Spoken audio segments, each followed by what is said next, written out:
Before we begin, if you enjoyed long, calming documentaries like this, please take a moment to subscribe to the channel. It helps us bring you more of these slow, immersive journeys into history. And in the comments, let us know what time it is, where you're listening from, and where in the world you are. We love to see how people from every corner of the globe join us for these quiet stories. Asterisk, a faint bell drifts across the Thames, carried by the warm air of early summer. The year is 1665, and London feels heavy with a stillness that doesn't belong to June. The city, once full of voices spilling from taverns and laughter echoing from the playhouses, sneezes wrapped in a strange hush. You walk along narrow streets pressed by crooked houses leaning close to one another, their timbers blackened with age. Windows are cracked open, but no one dares linger outside too long, for there are whispers, now whispers, that death has returned to London. The Great Plague did not begin all at once. It crept slowly, like a shadow at dusk, hardly noticed at first. Some said it began in the parish of St. Giles and Thales, just beyond the city walls. It was a poor place, filled with narrow alleys, lodging houses, and yards where refuse piled high. The air smelled of damp earth, rotting vegetables, and stagnant water. Rats scurried across the cobbles, slipping easily between refuse heaps and cellar doors. Few paid attention to them, for they were simply part of London life. But these rats carried fleas, and the fleas carried the invisible seed of death, Yersinia pestis. Though no one knew its name at the time, what people did know was that death began to spread in strange ways. At first, the parish clerks recorded just a few more burials than usual. A handful of sudden deaths, unexplained, but not yet alarming. Londoners were used to sickness. Fevers, fluxes, and agues had long been part of life. But by May of 1665, bills of mortality, the weekly printed sheets tallying the dead, began to show unsettling numbers. In St. Giles alone, over 40 deaths were attributed to plague. Still, many dismissed it. London had known outbreaks before, and the wealthy often hoped such contagion would remain in the poorer parishes. But London was a single, breathing body, and sickness traveled through its veins with ease. You hear the sound of a cart creaking over the cobblestones. The driver's lantern swings with the movement, and you catch a glimpse of rough boards at the back. Already, dead are being collected quietly at night, carted to burial grounds without ceremony. Its families whisper behind shutters, debating whether to admit their sickness or hide it. For to admit, it might mean the dreaded red cross painted on the door and the words, "Lord, have mercy upon us," scrawled across the wood. To hide it meant risking the spread inside one's own walls. As June wore on, London grew uneasy. The city was a patchwork of smells, each more pungent than the last. The sour reek of tanners' yards, the sharp smoke of coal fires, the sweet rot of waste tossed into the streets. Physicians warned of miasma-poisoned air that rose from filth and decay. They believed the plague drifted in through the nose, carried on invisible vapors. Some burned herbs and tar in their homes, hoping to purify the air. Others carried posies of flowers or pressed vinegar-soaked cloths to their faces. In every corner, the fear of breath itself lingered. People began to walk quickly, avoiding one another's gaze, holding handkerchiefs to their mouths in the marketplace. Even in silence, the city hummed with dread. The first true panic came when the plague leaped beyond St. Giles. Soon it reached St. Andrews, then St. Bride's, and then the heart of the city. The numbers rose sharply, from hundreds to thousands, and by midsummer, tens of thousands. Clerks struggled to keep pace with the burials, their ink-stained fingers cramped from recording the dead. The printing presses, which once filled the city with ballads and news of distant wars, now poured out endless lists of mortality. Column after column of names, parishes, and causes of death. You pass through Cheapside, once the bustling commercial heart of London. Shops stand half shuttered. Grocers sell little now. Many of their goods rot unsold, but customers dare not linger. Goldsmiths and silversmiths have packed up their wares, fearful of theft in a city descending into chaos. Yet, in some corners, life stubbornly continues. Alehouses still draw a crowd, though smaller than before. And street hawkers cry out their wares, desperate to earn enough to buy bread. London is not dead, yet it clings on, even as sickness creeps closer. Doctors, such as they were, found themselves in great demand. Some wore long leather coats and the peculiar beaked masks stuffed with herbs, though these figures were more common in pamphlets than in reality. Their methods were limited bleeding, purging, applying poultices of onions or frogs. Remedies filled the stalls of apothecaries, powders, oils, amulets, and charms, each promising protection. Many believed these things worked. Perhaps they gave comfort more than cure. The poor scraped together coins to buy them, though hunger pressed closer than disease in some alleys, for famine followed plague, and bread grew costly as trade faltered. What must it have been like to wake each morning uncertain if one's household would see the night? To walk past shuttered homes, hearing muffled weeping from behind locked doors. To wonder if the very air carried poison, or if the neighbor's glance might carry death.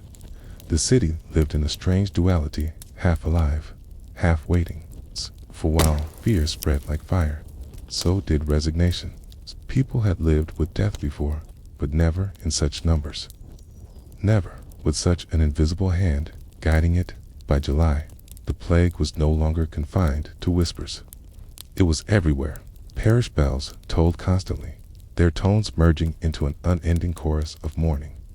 The ground in churchyards filled so quickly that new pits were dug. Men worked through the night with shovels, lowering bodies into wide trenches, covering them with lime and soil. Few coffins were used. There was no time, no money.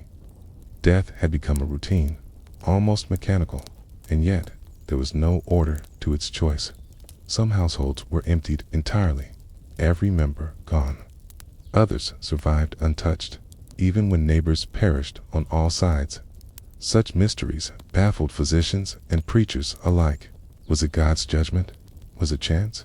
Was something in the very blood of those who lived? Londoners asked these questions in hushed tones, but no answers came. The plague moved as it wished, and the city could only endure. And so, as the summer of 1665 deepened, London entered its season of pestilence. The air hung thick, heavy with fear and the strange quiet that follows grief. No one knew how long it would last, nor how many would remain when it was done. The only certainty was that life had changed, and the city would not soon return to what it had been. But as the death toll climbed and the silence grew heavier, question lingered in the minds of many. Was there any way to stop it? Was London simply waiting for its fate? The church bells have not stopped. Day after day, they toll across the parishes of London until the very sound begins to blend with the rhythm of life itself. What once marked weddings, markets, and the passing hours now tolls almost exclusively for death. And yet, in the face of so much loss, London developed a peculiar way of measuring it. Numbers, recorded neatly in black ink, began to tell the story that words could not. They were called the bills of mortality, and they transformed grief into lists, names, and tallies. Each week, printed sheets were distributed across the city, tallying deaths by parish. They listed causes, imprecise, if sometimes vague terms: plague, fever, consumption, apoplexy. For many, these weekly sheets became both dreaded and irresistible. You can imagine a Londoner unfolding the crisp paper, hands trembling, scanning the columns for their parish. How many gone this week? Was it rising or falling? Each number was more than a figure. It Was a family erased, a house silenced, a neighbor gone? Yet Londoners read them obsessively, as if by watching the numbers they might predict where death would strike next. The clerks of parishes bore the burden of these counts. By candlelight, they recorded burials into registers, ink smudging on their tired hands. Some fell ill themselves, their names later added by others to the very books they had kept. The work was meticulous. Names, causes, dates, parishes all, collected and sent to the company of parish clerks, who compiled them into the printed bills. To us, the sheets may look like dry statistics, but to those who lived by them, they were windows into the progress of an invisible enemy. By midsummer 1665, the numbers surged, from a few hundred in May. The deaths attributed to plague climbed into the thousands by July. In a single week that summer, over 6,000 were reported. And yet, even these numbers may have hidden the truth. Families often concealed sickness, fearful of the dreaded quarantine. The bills of mortality carried not only numbers, but also meaning. They shaped how Londoners imagined the city itself. Each parish seemed to tell its own story. St. Giles and Diefield, with its crowded lodging houses, recorded losses higher than wealthier areas. Gary, the rich, watched the figures for their own neighborhoods anxiously, ready to flee the moment the plague crept too near. Rural parishes, by contrast, sometimes showed calm, reminding Londoners that life elsewhere carried on without the shadow that hung over the city. You picture a coffee house in London, one of the few that remained open. Inside, a small group huddles around a fresh copy of the bills. The atmosphere is hushed. They point at numbers, debate their meaning, wonder whether the plague is waning or spreading. The ink on the page becomes a kind of map of fear for those who cannot afford to leave London. These numbers are the closest thing to guidance a grim forecast, printed weekly. Bought for a penny, passed from hand to hand, the obsession with counting brought strange comfort. If death could be measured, perhaps it could be understood. If the rise could be seen, perhaps the fall could be anticipated. But the plague was indifferent to arithmetic, struck households at random, leaping across parishes with no pattern that could be trusted. A street untouched one week might be silent the next. Clerks wrote the numbers, presses rolled them out, but the sickness followed no law of mathematics. Still, the human need for order clung to these lists. In many homes, the bills were read aloud. Families gathered in flickering candlelight, listening to the names of parishes, the count of the dead. For some, it was a ritual of fear. For others, an attempt to see whether their own chances of survival could be weighed against those of others. These gatherings created a peculiar rhythm. Each week, the city collectively measured itself, mourning in numbers. But what did it mean to live by such tallies? Did the constant recitation of death dull the pain or deepen it? Did it help Londoners prepare, or only remind them of what they could not escape? The plague was everywhere, yet the city still sought to make sense of it. Line by line, column by column, the bills of mortality became the heartbeat of a dying city, steady, inevitable, recorded with relentless calm. And yet, beneath the neat columns of ink lay untold stories. Behind each number was a household mother's, father's, children swept away into silence. The bills could not tell of the hurried burials, the prayers whispered through shuttered doors, the watchmen who stood guard at painted crosses. They could not tell of the hidden burials, the unrecorded deaths, the silence behind numbers. They could only show the city's shadow, never its full weight. As July turned into August, the numbers became overwhelming. Tens of thousands perished, entire parishes emptied. The weekly bills grew thick with names and causes, yet London still clung to them, needing them, even as they became unreadable in their vastness.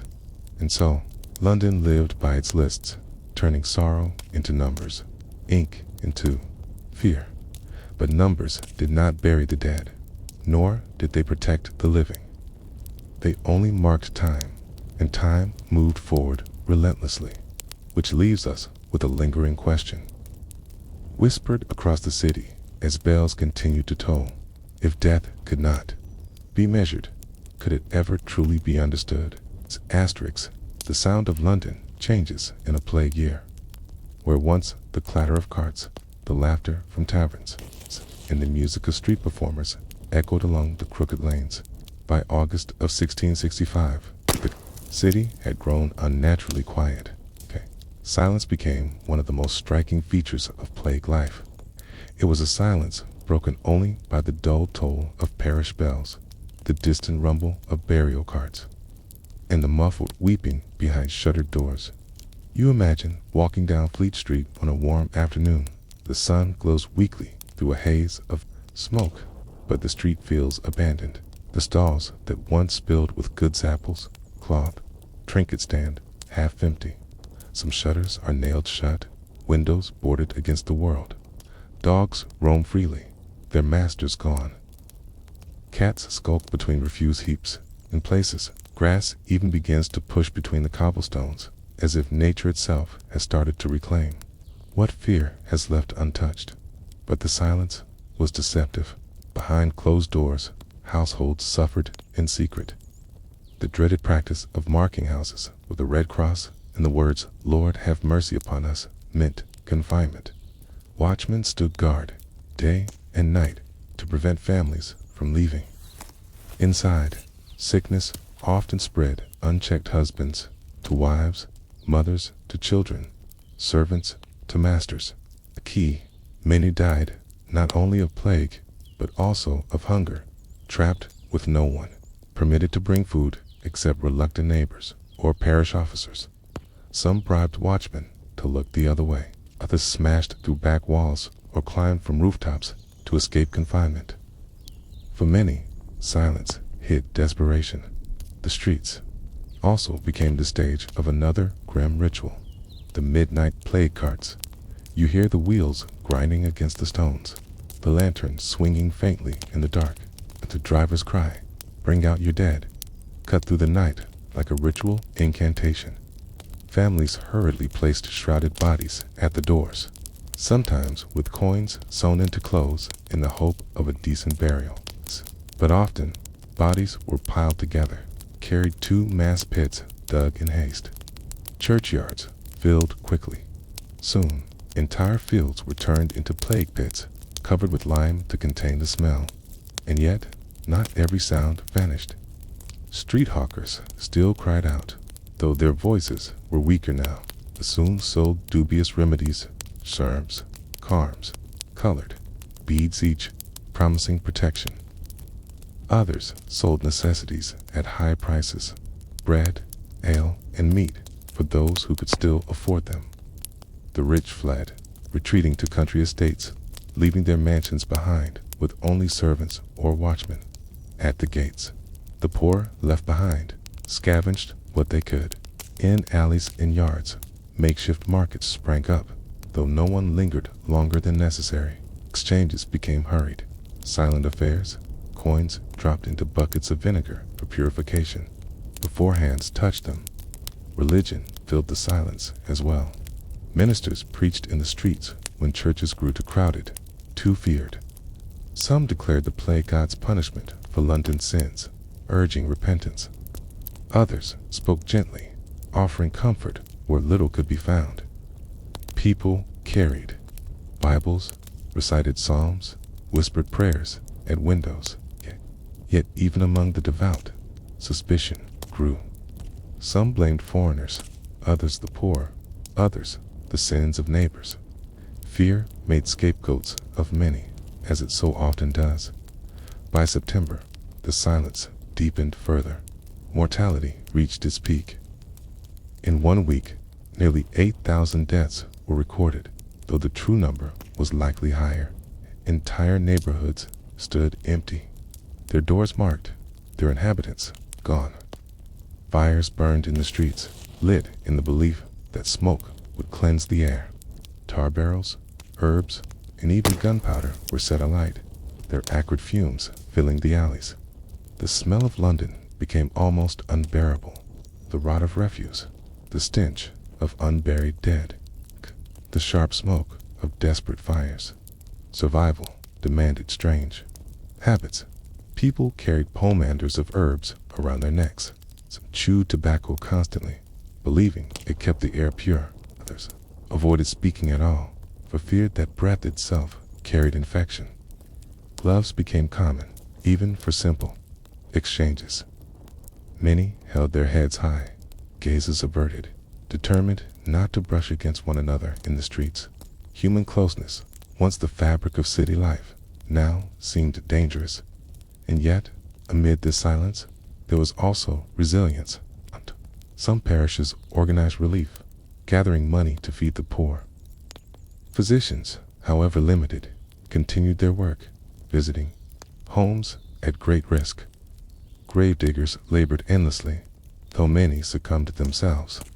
Mothers comforted children, neighbors whispered encouragement across windows, and some even sang hymns at night, faint voices breaking the quiet. London, though broken, did not collapse entirely. Even as death pressed close, life flickered on. Still, the city remained suspended in uncertainty. The silence of the streets spoke louder than words. How long would it last? Would the plague burn itself out, or consume the city entirely? It's the autumn of 16. The bills were not new.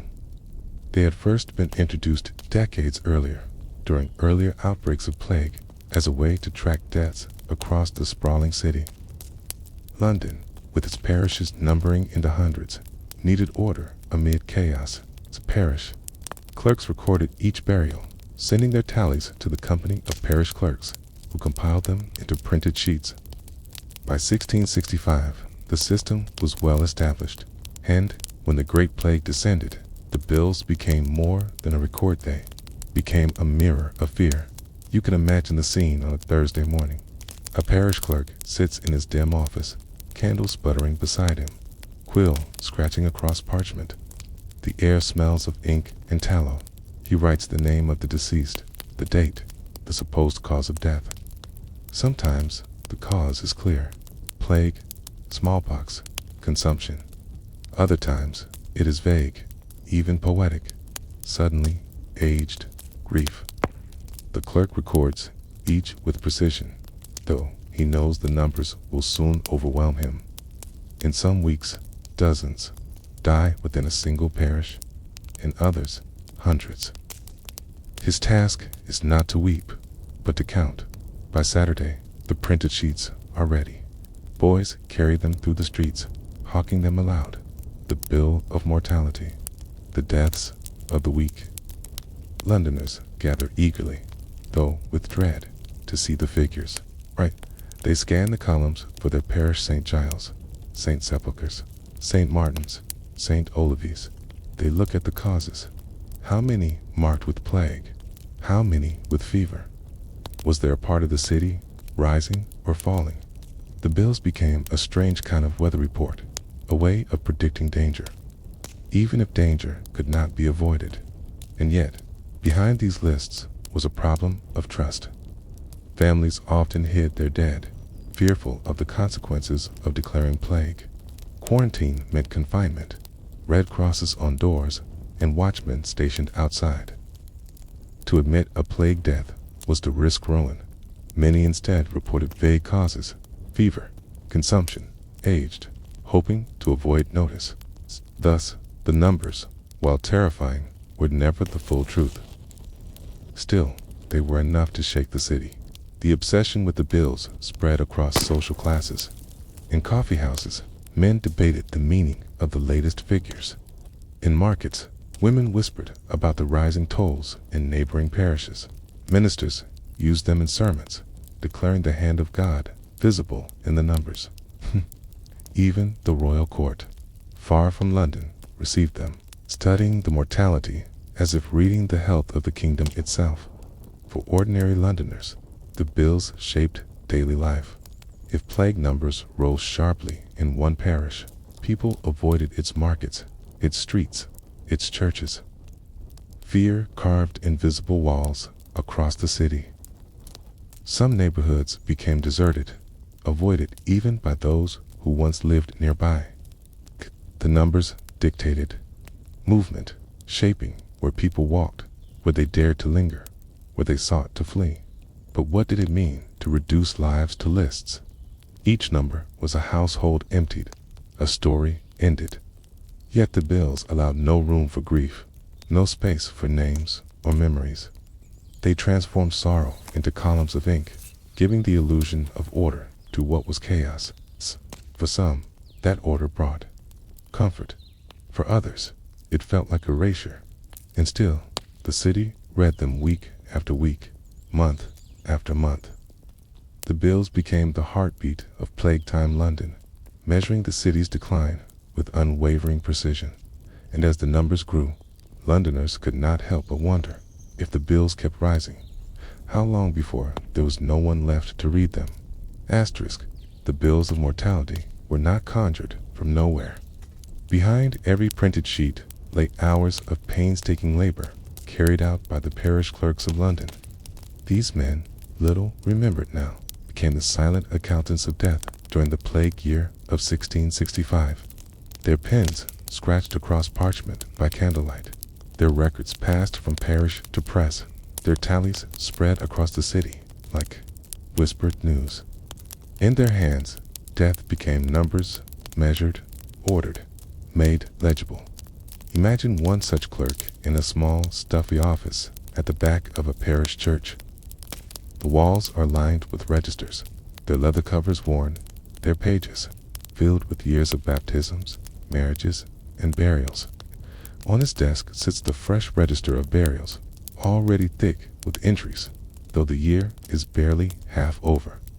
His quill dips into ink, and line by line he records name, date, and cause. The cause is given by the parish searchers, women, charged with examining the body and declaring the reason for death.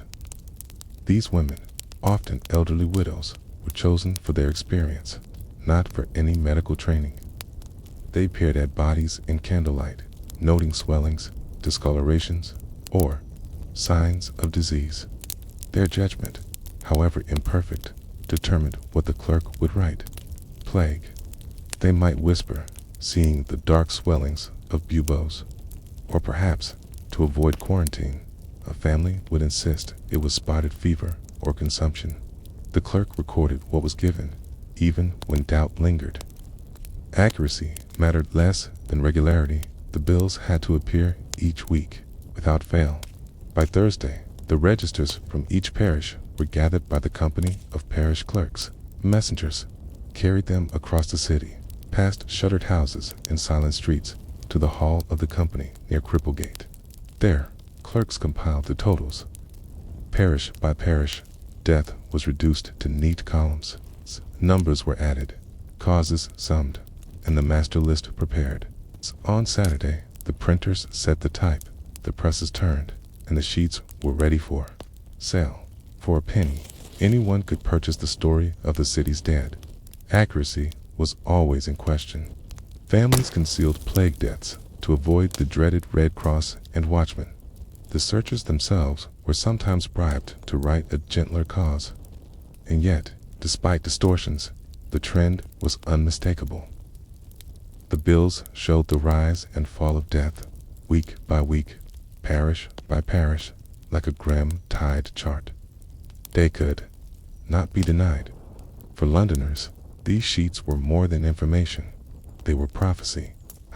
When plague numbers rose in a neighboring parish, fear spread quickly.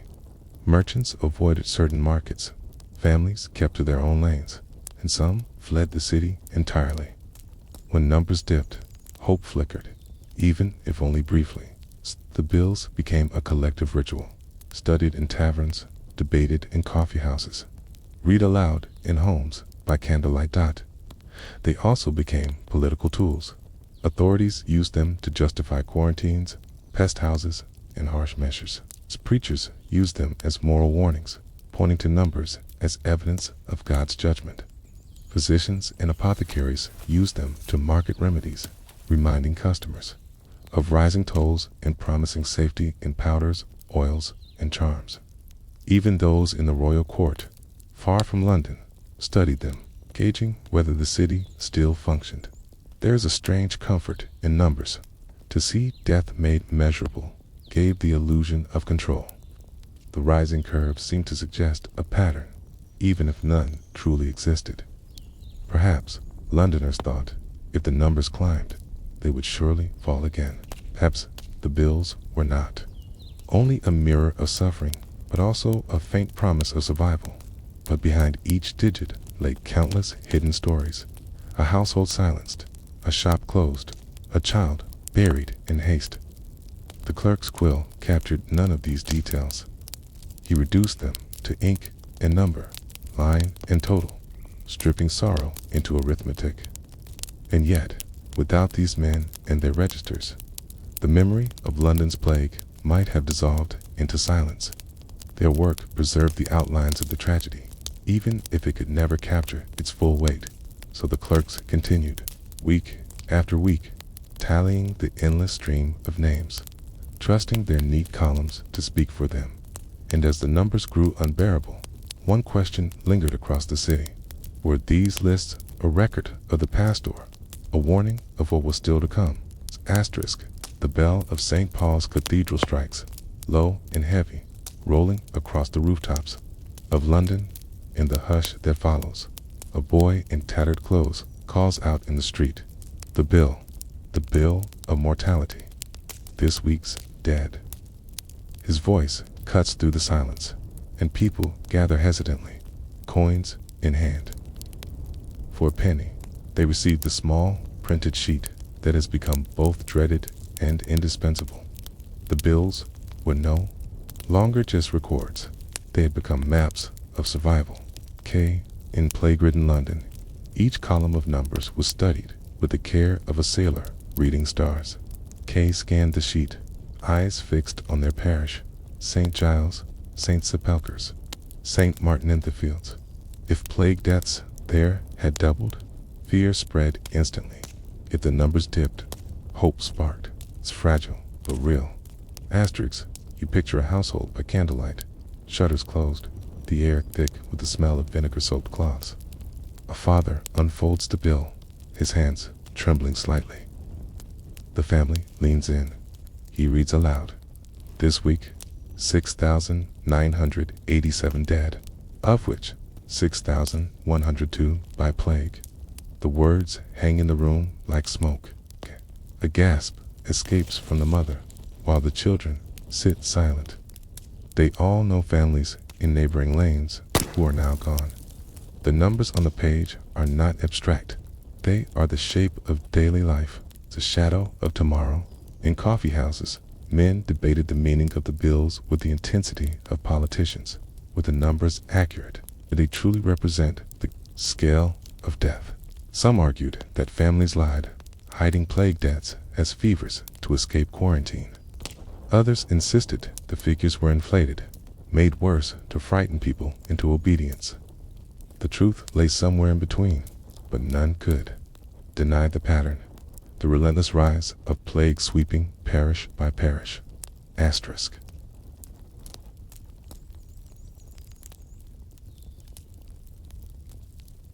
Markets shifted in response to the bills. When deaths rose in certain areas, traders avoided those streets. Customers kept away from shops near plague-ridden parishes. Prices fluctuated wildly, bread and meat growing scarce as fear disrupted trade. Even marriages and baptisms were guided by the lists. Some postponed weddings, unwilling to gather when death felt so near. Others hurried baptisms, fearful their children might not survive another week. Life bent itself around the arithmetic of the dead. For the authorities, the bills were instruments of power. City officials used them to justify new measures, closing inns, burning fires in the streets, building pest houses. Watchmen pointed to them when enforcing quarantines. Ministers thundered from pulpits, holding the bills aloft as proof of God's wrath. See the numbers? they cried. Repent before it is too late. The bills became sermons in ink, spread across every parish, and yet, even amid fear, there was fascination. The bills were read not only for dread, but for curiosity. People compared their parish to others, remarking on why one area suffered more than another. Some claimed certain trades were safer. Tobacco sellers insisted smoking kept the plague away, and when deaths among smokers seemed lower in one parish, the bills were cited as evidence. Apothecaries seized the chance to advertise cures, pointing to the rising numbers as proof of urgency. The strange irony was that the bills, designed as records of death, became signs of life. To read them was to acknowledge survival at least for one more week. Families clutched the sheets, whispering thanks that their names had not yet been added. The absence of a household from the tally was itself a small miracle. Still, there was unease. Each sheet reminded Londoners that they lived inside numbers, their fates measured in ink. A city of hundreds of thousands reduced to weekly counts. It was both comforting and terrifying. Comforting because the plague could be tracked. Terrifying because the plague could be tracked. And it was everywhere. By the autumn of 1665, the bills reached their peak. More than 8,000 plague deaths in a single week. The sheets seemed almost unreadable in their enormity. The numbers blurred, their weight crushing. Yet Londoners still gathered them, still read them, still tried to make sense of them. To stop reading would have been worse, like stepping into darkness without a lantern. And so, the city lived by its lists. Death became routine, measured weekly, consumed like news. People adjusted their steps, their prayers, their very breath according to columns of ink. The bills could not save them, nor could they change the course of plague. But they gave Londoners a strange form of order and chaos, a way to believe that, even in death, the city could still be counted, still be known. Yet one question remained, whispered by many as the sheets passed from hand to hand. When the plague finally ended, would the city ever trust silence again, or would it always need the comfort of numbers? Asterisk, the Great Plague of 1665 did not only silence homes and parishes, it silenced the very rhythm of London's public life. The city, normally loud with trade and entertainment, became hollow, its streets carrying only echoes of what once was. Where once vendors shouted their wares and theaters filled with voices, now there was stillness. The plague reached not only bodies, but the marketplace, the playhouse, and the tavern. You picture Cheapside, the bustling heart of London's commerce. Normally, this street was so crowded that carts could scarcely pass. Grocers displayed baskets of apples, bakers set loaves steaming on their shelves, and goldsmiths laid out gleaming works in their windows. The air was filled with the smells of bread, fish, tallow candles, and coal smoke. But in the plague summer, Cheapside changed. Shutters were drawn. Shops stood empty. The cries of hawkers faded into silence. A few desperate sellers lingered, calling softly to the rare passers-by, but most stalls collapsed under fear. Markets across the city followed the same pattern. Smithfield, once alive with the lowing of cattle and the haggling of butchers, fell strangely quiet. Poultry sellers vanished. Fishmongers closed their stalls, unwilling to handle goods in crowded spaces. Even the smell of salted fish, once unavoidable, grew faint. Where trade remained, it was subdued to transactions conducted at arm's length. Coins dropped into buckets of vinegar. Hands avoided. The life of commerce became hesitant, shadowed by suspicion. Theaters, too, were silenced. Since the days of Shakespeare, London's playhouses had drawn crowds of hundreds, sometimes thousands, who pressed close in wooden galleries and stood in the pit to watch comedies, tragedies, and histories. But plague made such gatherings impossible. The authorities ordered them closed. fearing the spread of infection in crowded halls. The wooden O of the globe, the stages of Drury Lane, the hum of music and applause all fell quiet. Musicians and playwrights. The plague year meant not only fear of death, but the collapse of their livelihoods. Taverns and alehouses, though not always officially shut, faced sharp decline. Once the noisy heart of neighborhoods filled with laughter, dice, and song, they became places of dread. Few wished to linger in smoky rooms where strangers coughed. Some remained open, selling ale through shutters, but the hum of fellowship was gone. Silence spread even here, where once voices rose late into the night. The absence of noise reshaped the city's identity. London had always been defined by its commerce, its energy, its constant buzz of trade and pleasure. To lose this hum was to lose part of its soul. People remarked on the strange emptiness of the streets. Even the animals seemed fewer. The usual barking of dogs replaced by distant tolling bells. And yet, not all business ceased. Apothecaries thrived, selling powders, oils, and charms against the plague. Herb sellers offered rosemary, sage, and lavender, believed to cleanse the air. Peddlers sold tobacco, claiming it was a cure. Business shifted from pleasure to survival, from luxury to necessity. The city's economy bent itself toward fear, supplying what people thought might keep death at bay. Still, the silence was overwhelming. For those who remembered the lively markets and the packed playhouses, the transformation was almost unbearable. London had become unrecognizable. A city stripped of its voice. The question lingered in every quiet lane and shuttered shop. How long could a city live without its noise, without the sound of life itself? London in 1665 was a city of trades. Every lane, every alley, every square hummed with work. Cobblers hammering at leather, blacksmiths ringing steel on anvils, bakers kneading dough in smoky ovens.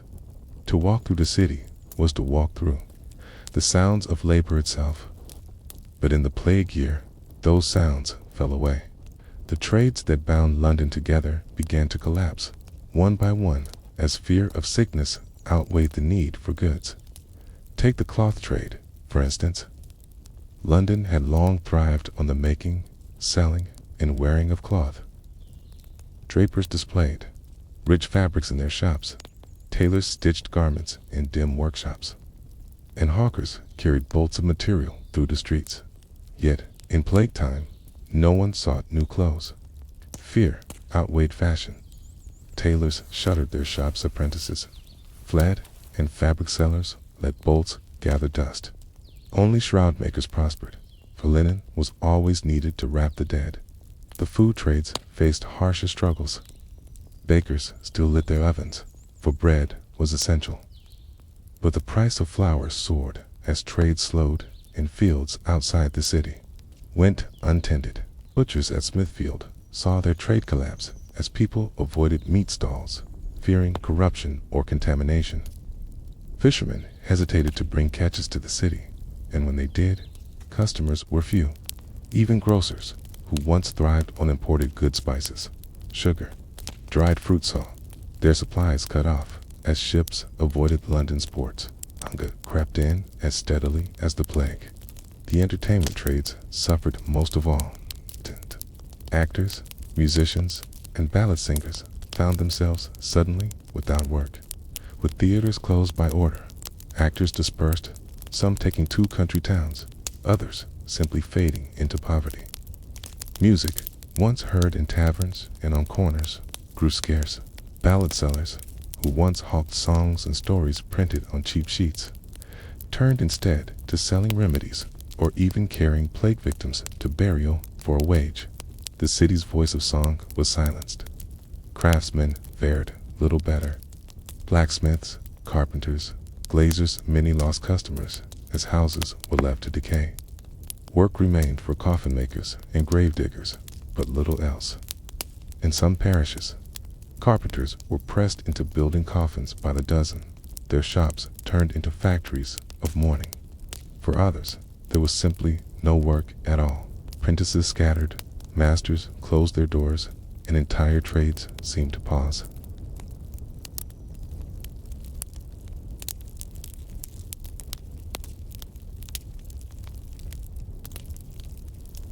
Taverns and alehouses, too, saw a collapse. Ale was still brewed, but fewer dared to gather. Some tavern keepers sold through windows, handing out tankards to customers on the street. But the fellowship of drink was gone. Gambling dens closed. Music stopped. Dice sat untouched. For Londoners, the loss of taverns meant more than ale-lit, meant the loss of one of the city's social hearts. It's a place where neighbors met, news spread, and friendships lived. Survival demanded adaptation. Merchants who once sold silks now sold vinegar or herbs. Tavern owners brewed plague waters, strong herbal infusions set to cleanse the body. Ballad sellers turned to selling the bills of mortality, earning pennies from people desperate for news. The city's economy bent itself toward fear, reshaping trades to suit the new reality. But many could not adapt. Families of tradesmen fell into poverty, apprentices abandoned by masters, widows left with nothing. Charity, often scarce, was strained. Thin parish collections struggled to provide bread for the poor. Some begged openly in the streets, risking both scorn and contagion. Others slipped quietly into starvation behind shuttered doors.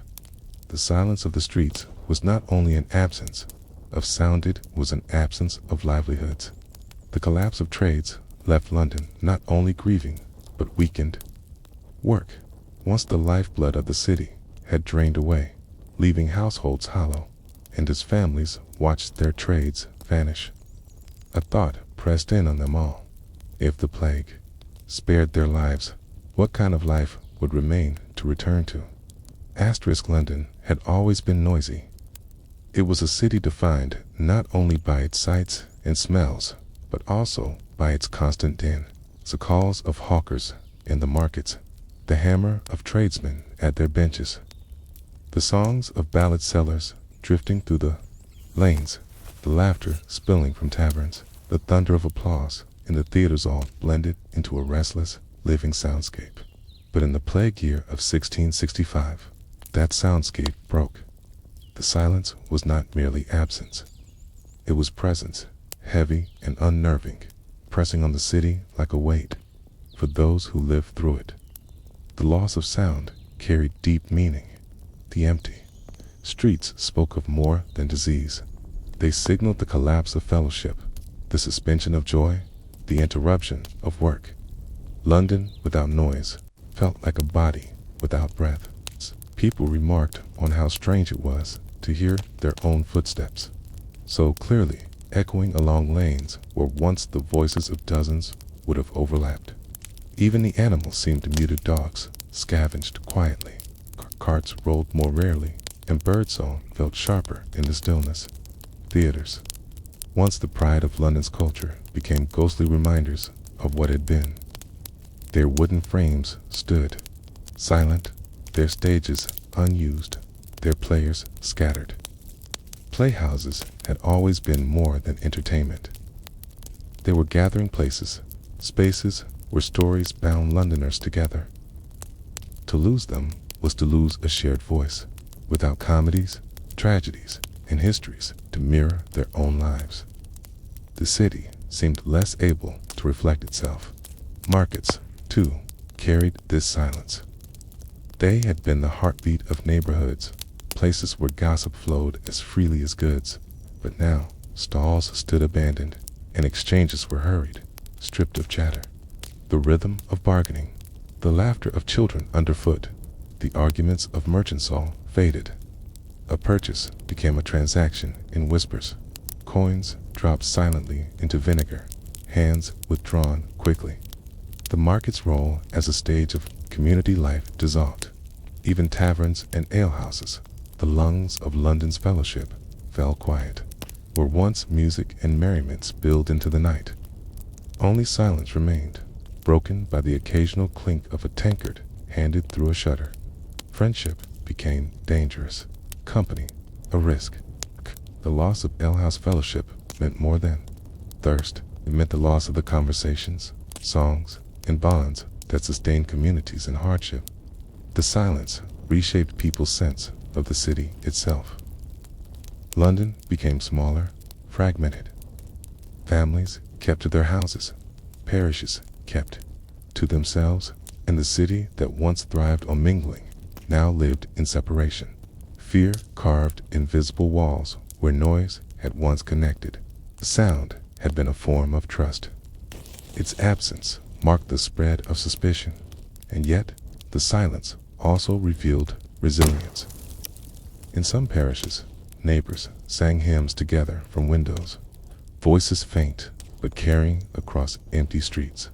Ministers preached in churchyards, their words rising into the quiet air. Bells still tolled, steady as breath, marking the passage of time. Even in silence, people found ways to assert that London still lived, but the memory of that silence lingered long after the plague passed. Survivors spoke of it as one of the most haunting aspects of the year, the way the city felt hollow, stripped of its voice.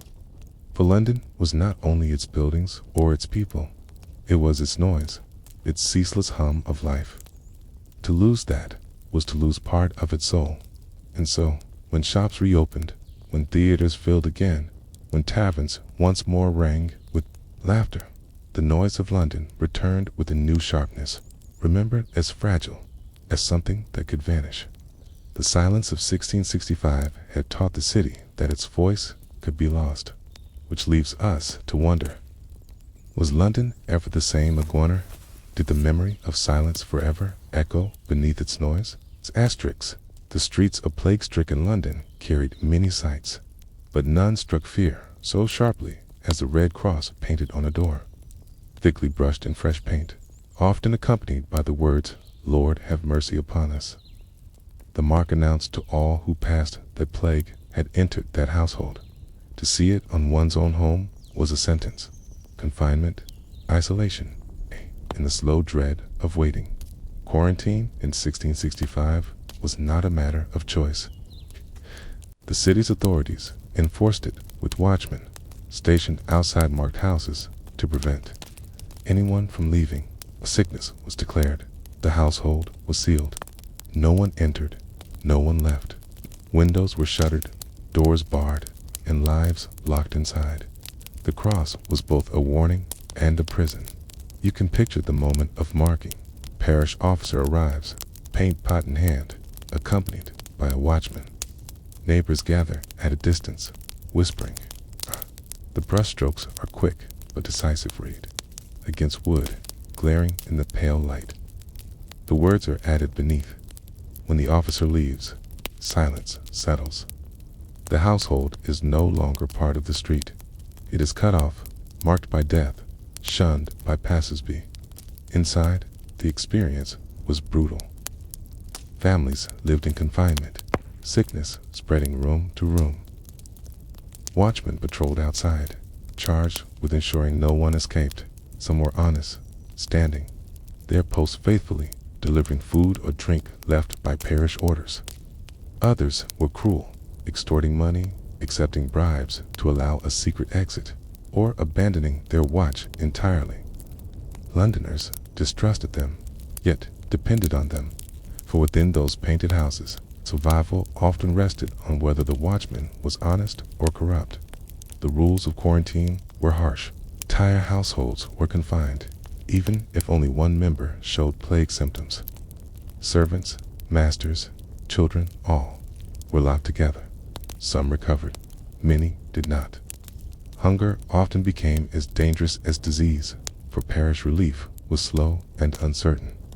Food was left at doors, sometimes spoiled, sometimes insufficient. Families who had once lived by daily trade found themselves starving in silence. Neighbors, too, faced dilemmas. Some left food secretly, slipping bread or ale to those trapped. Others recoiled, crossing the street to avoid even a shadow of a marked house. Fear was stronger than fellowship. To live near a red cross was to live in a shadow, uncertain if the infection would creep next door. The city itself was transformed by these marks. Whole streets bore crosses, doors daubed red one after another, until parishes seemed abandoned for those walking through. The sight was overwhelming wooden doors, painted with the same desperate plea, "Lord, have mercy upon us." Yet, even amid this order, cracks appeared. People slipped out through back alleys, climbed over roofs, bribed watchmen. Some watchmen carried out their duty faithfully. They patrolled day and night, refusing bribes, bringing food when ordered, standing guard while others slept. To such men, the work was thankless. Neighbors resented their presence, trapped families cursed them, and passers-by avoided them. Yet without them, the system of quarantine could not exist. Others, however, found temptation too strong. For a few coins, a watchman might turn his back, allowing a servant to slip out under cover of darkness. For a bribe, he might carry messages or goods, even though it risked spreading contagion. Some abandoned their posts entirely, fleeing when sickness grew too near. Londoners whispered of watchmen who drank ale while on duty, or who left doors unguarded for hours. The very guardians of quarantine became, in rumor and reality, a weakness in its chain. The burden of the role was immense. Watchmen were hated by those they confined, distrusted by those outside, and poorly protected against the plague itself. Many fell sick. Some died at their posts. They stood closest to danger, handling goods left at doors, speaking through shutters to the ill, and watching houses where death came daily. Their wages, meager at best, could not shield them from hunger or from fear. The work also demanded a strange isolation. To stand night after night outside a single house, listening to the muffled cries within, must have been haunting. Watchmen heard the coughs, the groans, the prayers, the silence that followed when households fell quiet forever. They bore witness to suffering without ever stepping inside. Their role was to prevent escape, not to comfort, and so they became living markers of plague, silent figures at doorways, lanterns glowing in the dark dot to the wider city. Watchmen were a symbol of authority and dread. Their presence announced that plague was confirmed within. A street lined with watchmen was a street to avoid. Children whispered about them. Adults cursed them.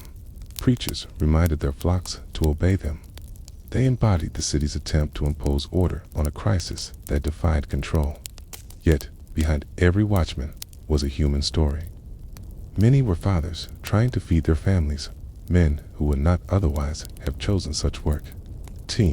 Some took pride in their duty, believing they protected the city. Others loathed it, drinking to dull the guilt of confining households who begged for freedom.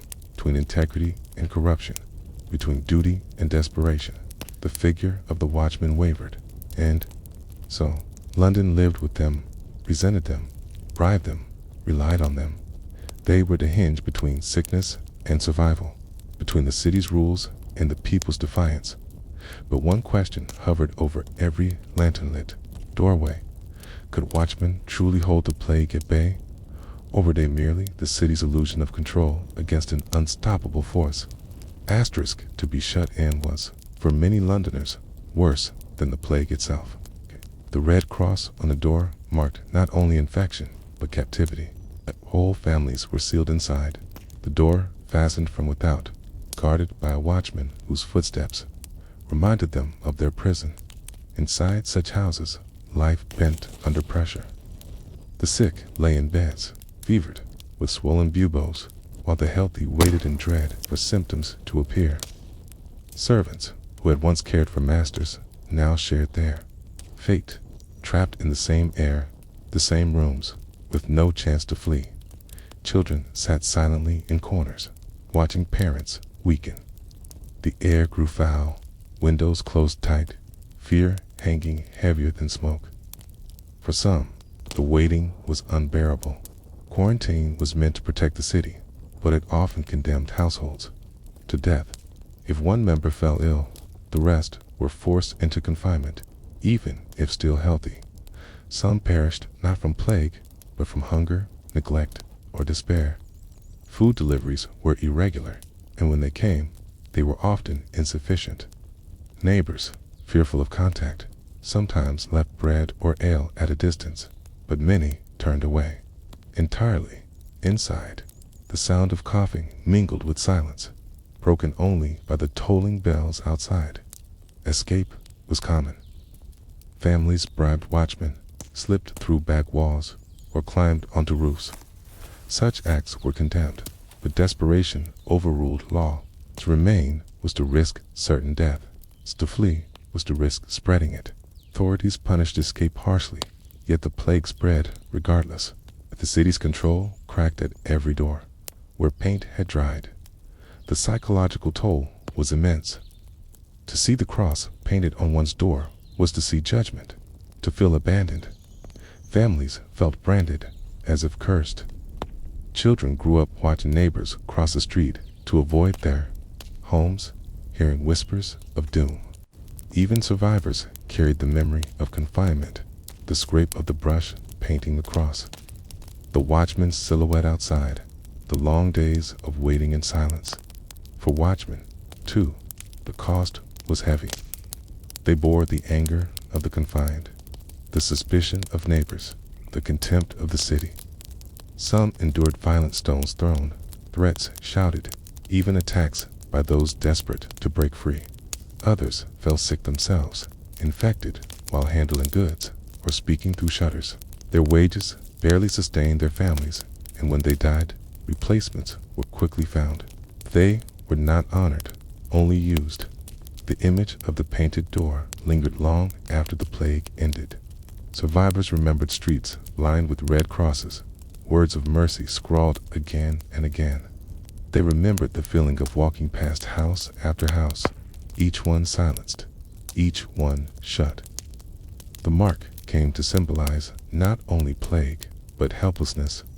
Way Londoners were trapped by forces they could neither see nor stop. Quarantine did not defeat the plague. It slowed its spread, perhaps, but it also deepened suffering. It revealed the limits of authority, the fragility of human compassion, and the desperation of survival. And so, when the marks faded, when the doors were repainted, when watchmen vanished from the streets, the memory remained. A memory of families locked inside, of hunger behind wood, of lanterns glowing outside shuttered windows, which leaves us with a haunting question. Did quarantine save London, or did it only teach the city how easily walls can turn into prisons? Asterisk. In the plague year of 1665, Londoners grew accustomed to many grim sights: red crosses on doors, carts rumbling at midnight, the endless tolling of bells.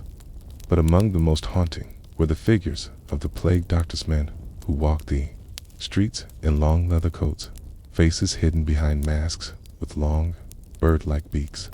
To see one at your door was to know sickness had come close. The costume itself was not of London's making. It had been devised decades earlier in Italy and France, designed as a kind of armor against invisible contagion. The beaked mask, stuffed with herbs and spices, was thought to filter poisoned air, the dreaded miasma believed to carry the plague. The glass eyepieces protected the eyes, while the waxed coat and gloves kept out contagion through touch.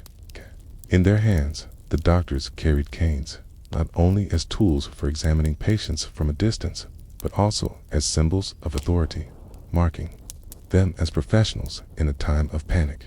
To Londoners, these figures appeared more like omens than healers. Their very presence inspired fear. Children hid when they appeared, mothers whispered prayers, and neighbors closed shutters.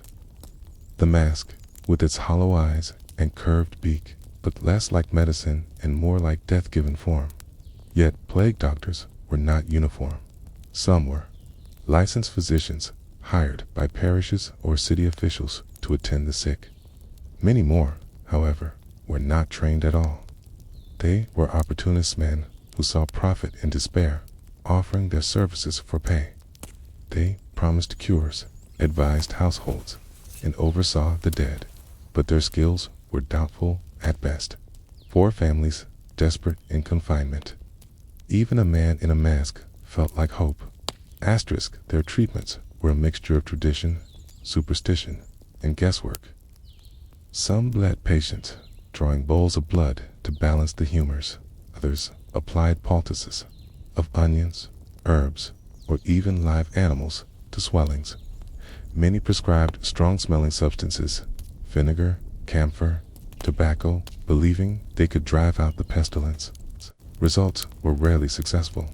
Most patients died, regardless of treatment, and the doctor's role became less about cure and more about attendance. A witness to inevitable decline, but their importance lay not only in medicine. They were also record keepers, hired by parishes to note the sick and dead, ensuring households were counted. In this sense, plague doctors became part of the city's machinery of mortality, more administrators than healers. They moved between infected houses, their canes tapping on doors, their figures glimpsed in narrow lanes. Their presence reminded London that the city itself was sick, not only its people. Asterisk, some plague doctors grew wealthy. Their contracts often guaranteed them wages regardless of success, paid by parishes desperate to provide some semblance of care. Others profited by selling remedies, herbal waters, powders, charms alongside their visits. For many, the role was a business, the costume a uniform of profit, yet the risks were real. Though they dressed in armor of leather and herbs, plague doctors fell ill like anyone else. The mask did not protect against fleas or contagion born in ways unknown to them. Some died quickly, others lingered, but few truly escaped danger. To take up the role was to court both money and death. For the city, their image became fixed. The bird-like masks, the dark coats, the canes, tapping, and silence. Londoners whispered of them. The image of the plague doctor has become one of the most enduring symbols of pestilence. But in the streets of 1665 London, these men were not symbols. They were part of the daily fabric of plague life. Their work, though uncertain in its results, wove them into the routines of both households and parishes. Picture one in the dim light of dawn. He moves slowly down a narrow lane, the beak of his mask jutting forward, his coat brushing against crooked walls.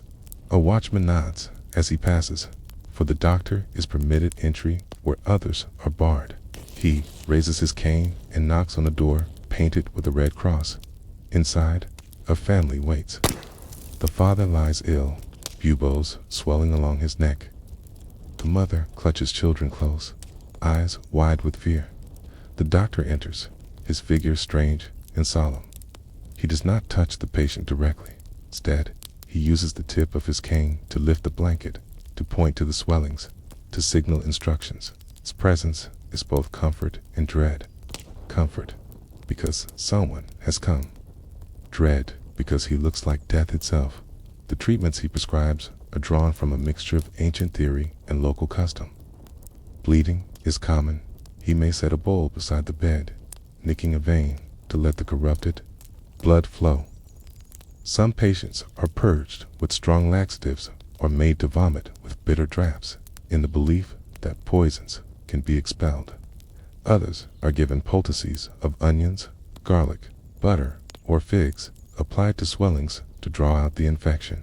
In some cases, a live chicken or a toad is strapped against the bubo, the animal's body thought to absorb the pestilence. Few of these measures worked, but they provided the illusion of action, a fragile thread of hope in households drowning in despair. The doctor also dispenses advice for prevention. He urges families to burn juniper or rosemary, to carry posies of herbs, to smoke tobacco, to avoid corrupt air. He may sell a small vial of plague wateran herbal tincture, brewed with angelica, sage, or rue. Some families believe fervently. Others doubt, but pay nonetheless. In the absence of true remedies, any action feels better than none. Beyond the sick room, plague doctors often served as recorders. They kept lists of households under quarantine, noted deaths, and reported to parish clerks. Their authority extended into administration, making them not only physicians, but agents of the city's plague system. The cane they carried was as much a badge of office as a medical tool, granting them entry into houses sealed to others. But their role was not without suspicion. Many Londoners distrusted them, whispering that they profited from misery.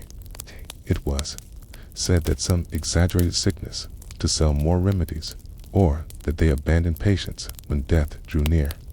Others were accused of carrying contagion from house to house, their coats brushing against infected bedding, their canes spreading disease instead of preventing it. In truth, the doctors themselves often became victims. The leather and herbs offered little real protection. Fleas cared little for wax coats or beaked masks. Many plague doctors fell ill, some dying within weeks of taking their posts. Still, they returned to the streets day after day. For some, it was duty. For others, it was business. Parishes needed someone to fill the role, and desperate families needed someone to call. In their dark coats and strange masks, plague doctors became both part of the problem and part of the answer, neither saviors nor villains, but something in between. Their presence also reshaped how Londoners imagined the plague. The beaked mask became an icon of fear, a visible reminder that the city itself was diseased. To glimpse one at a neighbor's door was to know death lurked nearby. To see one approach your own was to feel judgment fall. The doctors, in their silence and strangeness, became walking symbols of the year's dread. And yet, behind each mask was an ordinary man, someone who needed wages, who risked his life, who walked through streets others avoided. He was not immune, not supernatural, not even always skilled. He was simply there in the middle of London's sickness, wearing the face of a bird to protect his own, which leaves us with a quiet question. Were plague doctors truly healers? Or were they merely witnesses, watchers of suffering, marking time in a city of death? Asterisk, when the plague finally loosened its grip on London, many of its images began to fade. The carts of the dead no longer rolled nightly. The red crosses on doors were scrubbed away. The silence of shuttered markets gave way once more to trade and chatter. Yet one image endured long after the figure of the plague doctor, strange and unsettling, walking the streets in his beaked mask and heavy coat. The memory of these men was complicated. To some, they were figures of hope. They had come when few others dared, stepping into infected homes, speaking with the sick, and offering what remedies they could. Their presence, even if powerless, was at least a sign that society had not completely abandoned the afflicted. Families remembered their visits as moments of attention, however meager, when they were most alone. But too many others, when the plague doctor became a symbol of fear and exploitation. Their costumes, so inhuman, looked like omens rather than salvation. Their masks resembled carrion birds circling the dying. Children remembered hiding at the sight of them, whispering that the birdmen brought death wherever they went. Rumors lingered of doctors who profited shamelessly, selling false remedies, demanding bribes, or leaving patients untended. The line between healer and opportunist blurred. The beaked mask itself became legend, though originally designed with practical intent to filter air through herbs. It entered memory as something grotesque. In pamphlets and woodcuts, plague doctors were often drawn with exaggerated beaks, looming over patients or striding through deserted streets. The image fixed itself in the cultural imagination, lasting long after the plague itself had passed. Even centuries later, in art, theater, and costume, the mask would reappear not as medicine, but as symbol. The business of plague doctors also shaped how they were remembered. Many had been contracted by parishes, paid set wages regardless of their success. Some were hired directly by families, bargaining for fees before entering infected homes. Their work revealed the uneasy overlap of medicine and money, of duty and commerce, in a city where survival itself was a transaction. For survivors, this memory lingered, the sense that healing had been something bought, that hope had carried a price. Yet, in truth, plague doctors were neither heroes nor villains. They were men caught in a system larger than themselves, ordinary figures draped in extraordinary garb. Their masks were meant to shield them from air they thought poisonous, their coats from contagion they could not see. They worked with the knowledge of their time, limited and flawed, and they paid dearly for it. Many died, their strange uniforms buried with them, their names forgotten even as their image endured. For London, the plague doctor became part of the story of 1665, not because of what he cured, but because of what he represented. He was the embodiment of fear made visible, the city's attempt to impose order through costume and ritual, even as death spread unchecked. The doctor's cane, tapping on doors, became as much a part of the plague's rhythm as the bells of St. Paul's or the cries of the watchman. And so, when survivors told stories of the Great Plague, the plague doctor appeared again and again. A dark figure in the streets, moving between houses, part medicine, part myth. He was remembered not for saving lives, but for marking a moment in history when London itself wore a mask, which leaves us with a thought that lingers across centuries. Did the plague doctor heal the city, or did he simply give the plague a face? Asterisk, if the plague pressed hard upon all of London in 1665, it pressed hardest on the poor. The wealthy had choices. They could flee to country estates or close their houses and hire physicians to tend them. The poor had no such escape. They lived in the narrow alleys, the crowded yards, the timber houses stacked upon one another in the parishes where the plague first took hold. Picture St. Giles in Ilsefields, the parish most often remembered as the spark of the Great Plague. Its lanes were narrow, its dwellings overcrowded. Tenants shared rooms, whole families crammed into single chambers. Lodging houses took in travelers and vagrants alike. Water was fetched from shared wells, refuse piled in yards, and sewage trickled down open gutters. The air smelled of damp, smoke, and rot. Here, fleas and rats thrived, unseen carriers of the pestilence that would claim so many lives. The poor lived by daily labor. A porter carried goods for a few pennies. A washerwoman scrubbed linens. A hawker cried wares in the streets. These trades required presence, contact, and constant movement through the city. When plague struck, such livelihoods collapsed. The wealthy no longer hired porters. Markets grew quiet, and the poor found themselves without work, without income, and without food. Parishes bore the responsibility for their poor. Each parish collected alms, bread, and small sums to distribute among those in need. In plague time, these responsibilities grew overwhelming. Parish officers arranged for food to be left at shut houses, hired watchmen to guard doors. For those confined in plague houses, survival depended on parish relief. A loaf of bread left at the door, a jug of ale, sometimes nothing at all.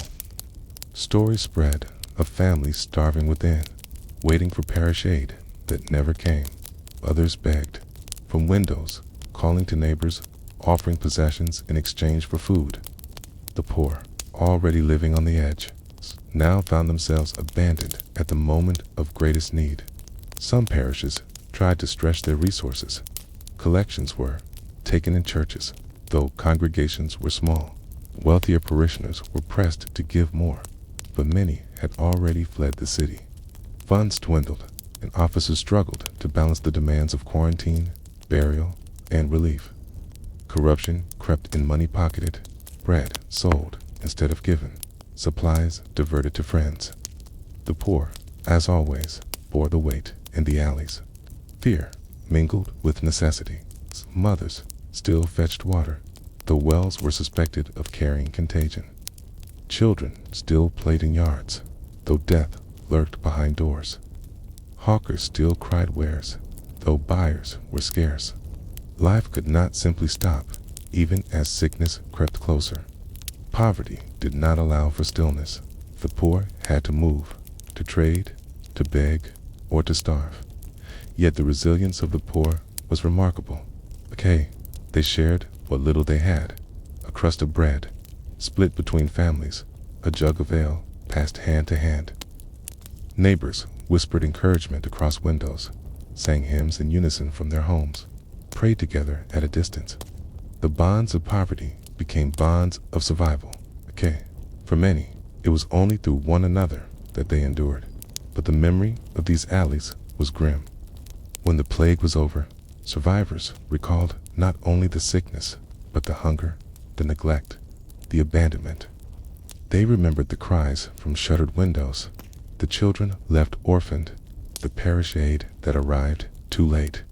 And so, to walk the alleys of St. Giles during the plague was to see the heart of London's suffering. The city itself could not escape its poverty, and it was in these crowded parishes that the plague found its deepest hold, which leaves us with a sobering thought. If poverty made London vulnerable, did the plague reveal the city's greatest weakness, not sickness itself, but neglect of its poor? In plague-stricken London, the fate of the poor rested heavily in the hands of the parish. Each parish was a world unto itself, bound by geography, church walls, and the duty of its officers. In 1665, when thousands were suddenly struck down, those duties became almost unbearable. Relief was meant to flow in bread, in alms, in small mercies that kept hunger from turning into death. But mercy was not always enough, and often it was too late. The parish system of charity was old. Funds came from collections taken at church, fines levied in courts, and donations from wealthier householders. The money was distributed by church wardens and overseers of the poor. Who decided who would receive loaves, who would be given a few pence, and who would be left to fend for themselves? In ordinary years, this system barely sustained the poorest. In plague time, it strained to the breaking point. Picture a parish officer making his rounds. He carries a ledger, its pages crowded with names, key marks, who has been confined, who requires bread, who has already perished. His task is endless, for each day brings new sickness, new need. At the baker's, he collects loaves commissioned by the parish. Rough bread, of course, flour, meant to feed the confined. These loaves are dropped at doors, sometimes daily, sometimes not. A family may wait hours, even days, their stomachs empty, for the bread that might not come. Alms were also distributed small sums of coin meant to keep the poorest alive. But coin lost its meaning when markets thinned. Bread and ale became dear, prices rising as fear disrupted trade. A penny that once bought food enough for a meal now bought little more than scraps. Parish officers faced impossible choices: divide funds thinly among many, or give enough to a few while others starved. Corruption haunted the system.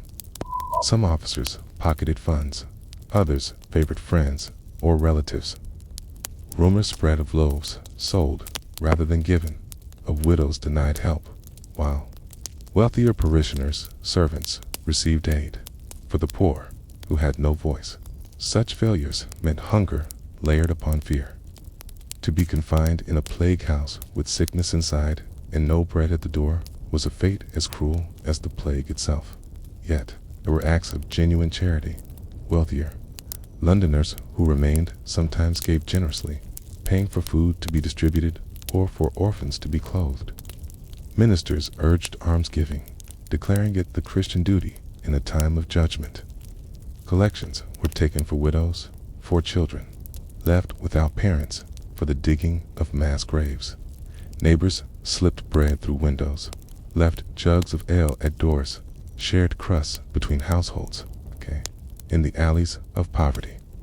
Survival often depended less on parish orders than on the kindness of those nearest. But even charity had its limits. The scale of death was too great. Parish coffers ran dry, bakers could not keep pace, and officers themselves fell ill or fled. Relief became patchwork, uneven, unreliable. Some households received regular loaves, others nothing at all. The poor who survived often did so through resilience rather than aid. They begged, scavenged, or risked breaking quarantine to fetch food. Desperation bent the rules, and survival blurred the lines of law. The machinery of relief revealed much about London society. It showed the fragility of a system built on parish boundaries, where the accident of where one lived determined the aid one received. It showed the vulnerability of the poor, whose lives depended on the honesty of officers and the charity of neighbors. And it showed how quickly order dissolved when the scale of suffering grew too vast. Still, for those who lived in the slums of St. Giles, St. Sepulchre's, or Southwark, parish relief was all that stood between them and starvation. They remembered the rough loaves left on doorsteps, the coins pressed into their hands, the sermons that begged the wealthy to give. And they remembered the times when no one came, when the red cross on their door was matched only by silence, which leaves us with a troubling reflection. Was parish relief truly an act of compassion, or was it merely a thin veil stretched across a city unwilling to face the depth of its poverty? The plague year of 1665 revealed the stark divide between London's wealthy and its poor, while noblemen and merchants fled to country estates, closing their doors behind them. The poor remained in the city's narrow alleys and crowded courts. For them, survival was not a matter of choice, but of endurance. And in those endurance stories, we find the quiet resilience of a city's forgotten majority inside the slums. Households adapted in ways both desperate and ingenious. When bread from the parish failed to arrive, neighbors pooled scraps, sharing crusts and broth across windows and yards. Women baked coarse loaves from whatever flour could be found, mixing it with bran or ground peas. Families bartered what little they owned: an old garment, a pot, a trinket for food. Children were sent to beg at parish doors, their small voices harder to refuse. Survival became a matter of improvisation, stitched together from acts of necessity. The bonds of community carried weight. Neighbors watched one another's children, carried messages, or slipped food to confined households under the watchful eyes of parish officers. Hymns were sung from windows, voices joining across alleys where people dared not meet face to face.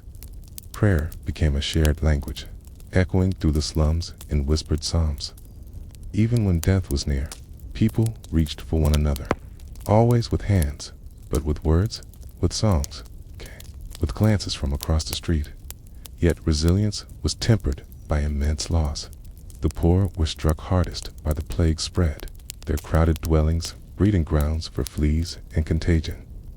Entire households vanished, their doors marked, their rooms left empty. Children became orphans overnight, wandering the alleys until taken in by neighbors or left to parish orphanages. Widows filled the streets, their husbands claimed by carts in the night.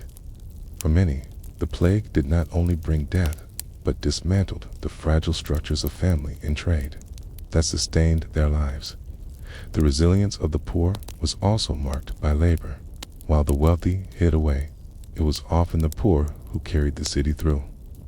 They dug graves in the churchyards, hauled the carts of the dead, served as watchmen at doors, baked the parish bread, and sewed the shrouds. Their work carried the heaviest risks, yet it was unavoidable. To live was to labor, and to labor was to walk beside death daily. In the memory of the city. This resilience often went unnoticed. Chronicles of the plague focused on parishes, physicians, and officials, but rarely on the washerwoman who baked extra bread for her neighbor, or the porter who carried food to a quarantined house at his own risk, or the child who knocked on doors to beg for scraps. These acts of quiet courage sustained London as much as any decree from above. When the plague finally ebbed, survivors remembered the silences, the hunger, the despair, the dead. But they also remembered the strength found in shared struggle. For the poor, community was both shield and burden, carrying them through a year that offered little else. Their resilience did not erase their suffering, but it ensured that life, however scarred, continued. And so, the alleys of London's poorest parishes became both tomb and cradle places where the plague claimed countless lives, a date where endurance. When the plague pressed heavily on London in the summer of 1665, not everyone stayed. The poor had no choice but to endure the sickness in their alleys and courts. But the wealthy possessed an option denied to most. They could flee and flee. They did, in great numbers, abandoning their houses in the city for country retreats, leaving behind shuttered mansions, silent streets, and servants to watch over what was left. The exodus began quietly, as whispers of plague deaths spread from parish to parish. Merchants closed their shops early. Aristocrats slipped away under the cover of night, and coaches rattled out of the city gates towards safer ground. By June, as the bills of mortality showed hundreds dead by plague each week, whole families of the wealthy had already retreated to estates in Kent, Surrey, or farther afield. The roads leading from London grew crowded with wagons piled high with trunks, household goods, and provisions for the journey. The wealthiest left in style. Nobles traveled with retinues of servants, coaches laden with furniture, silver, and trunks of clothing. Country houses, long kept for summer leisure, suddenly became fortresses against plague. Estates that normally hosted balls and hunts now served as refuges. Their halls filled not with laughter, but with anxious silence. Merchants and professionals followed, though with less grandeur.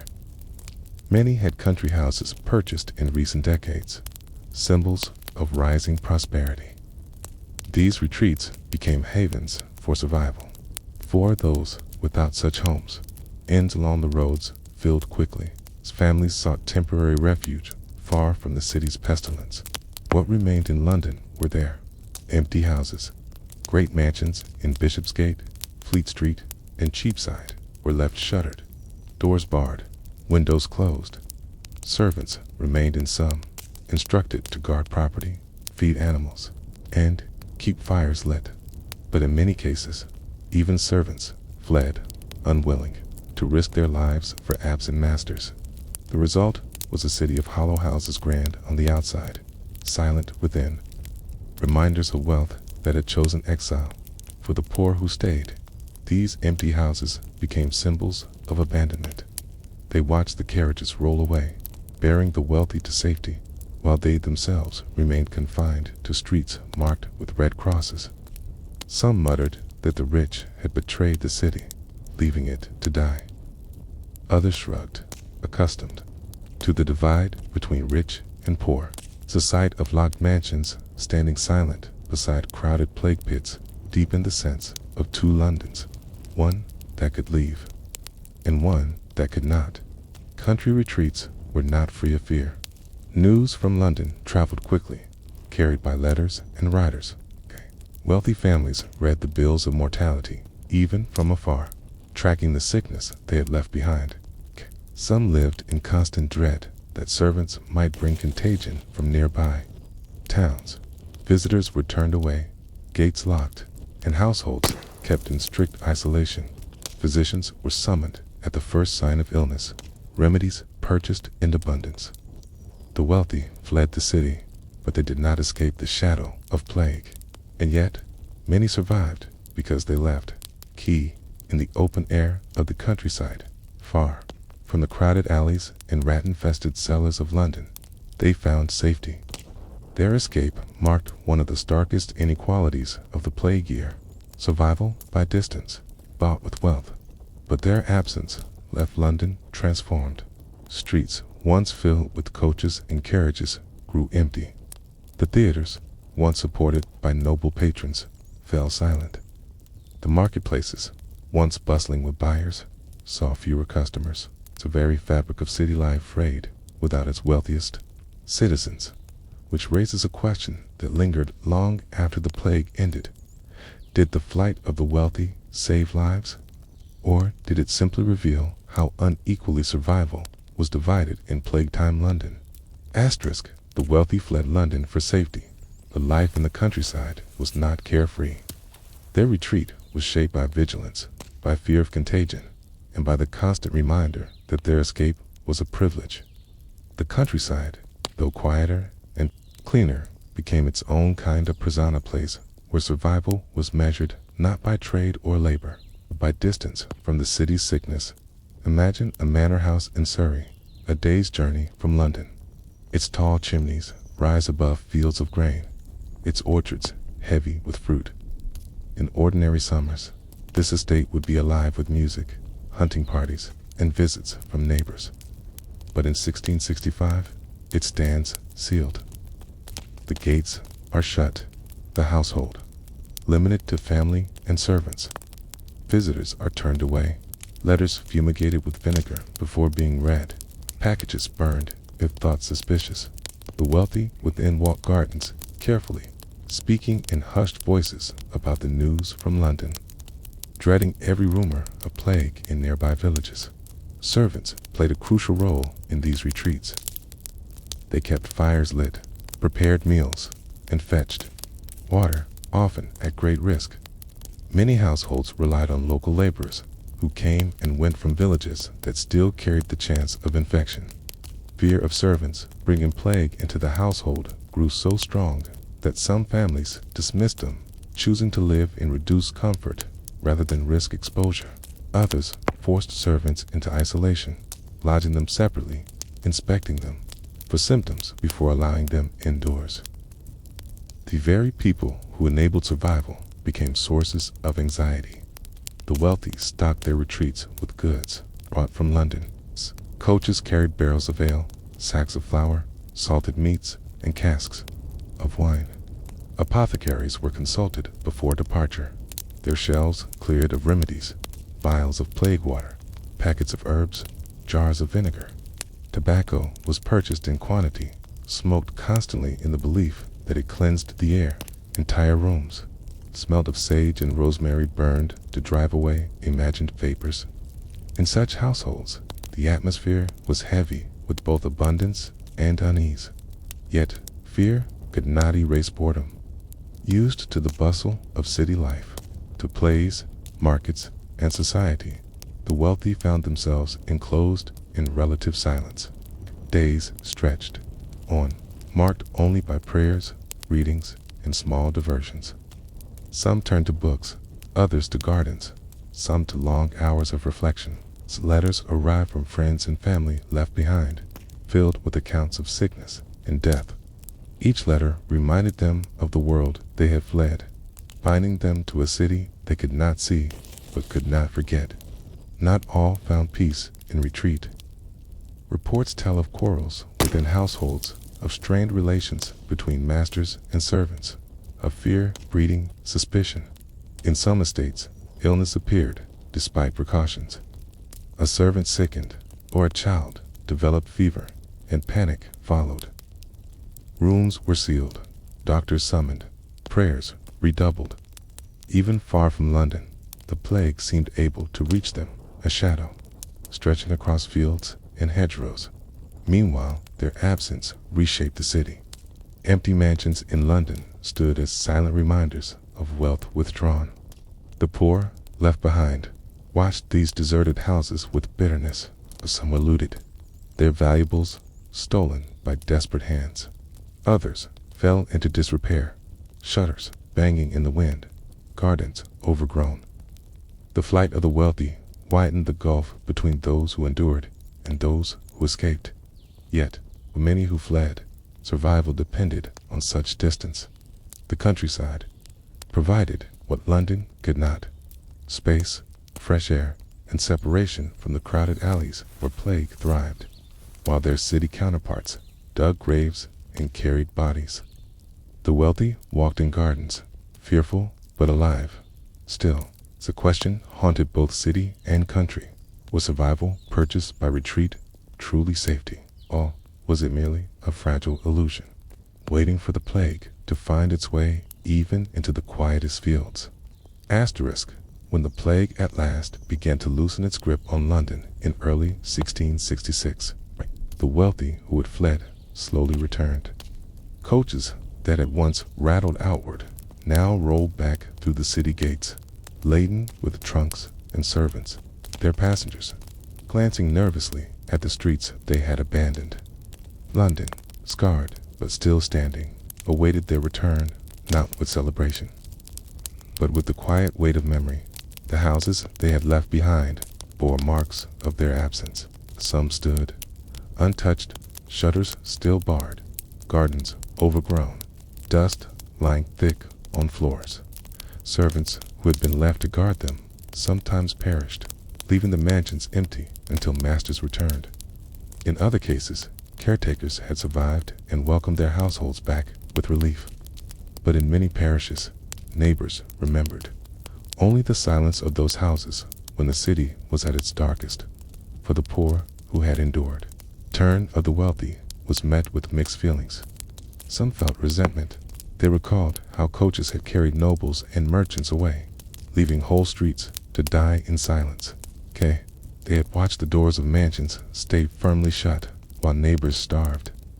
Their survival had been built on endurance, on parish bread, on shared scraps, while others had lived in comfort among orchards and gardens. To see those same families return, opening their doors, sweeping their steps, and resuming their lives. Yet memory lingered.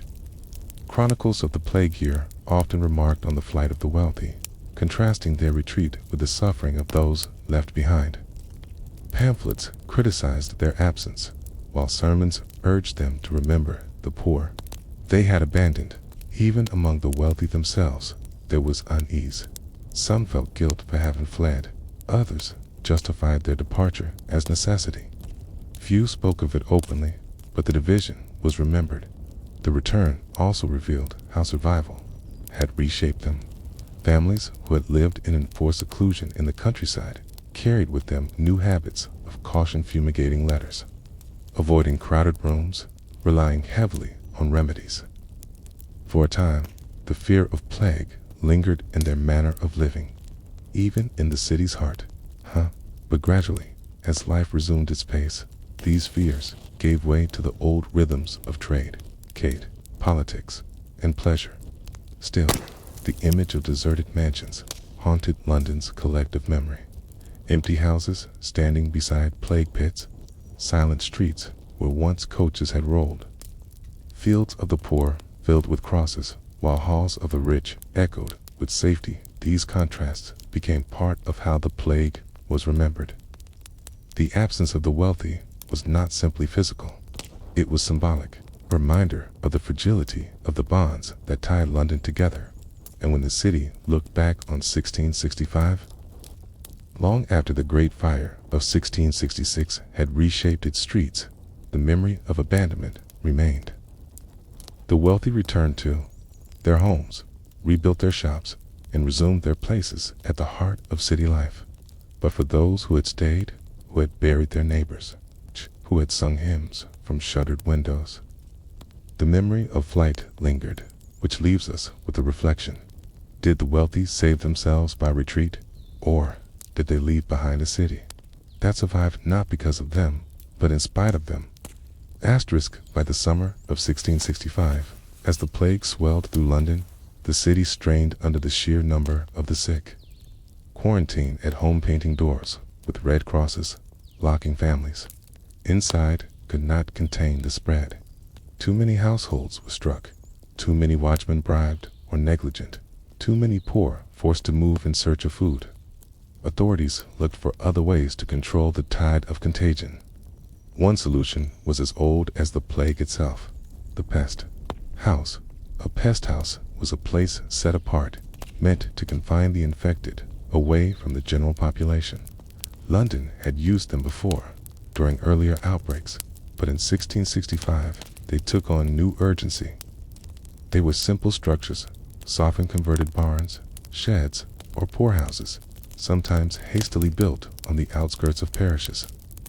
Their purpose was not comfort nor cure, but separation. The sick were moved there to suffer, and, in most cases, to die.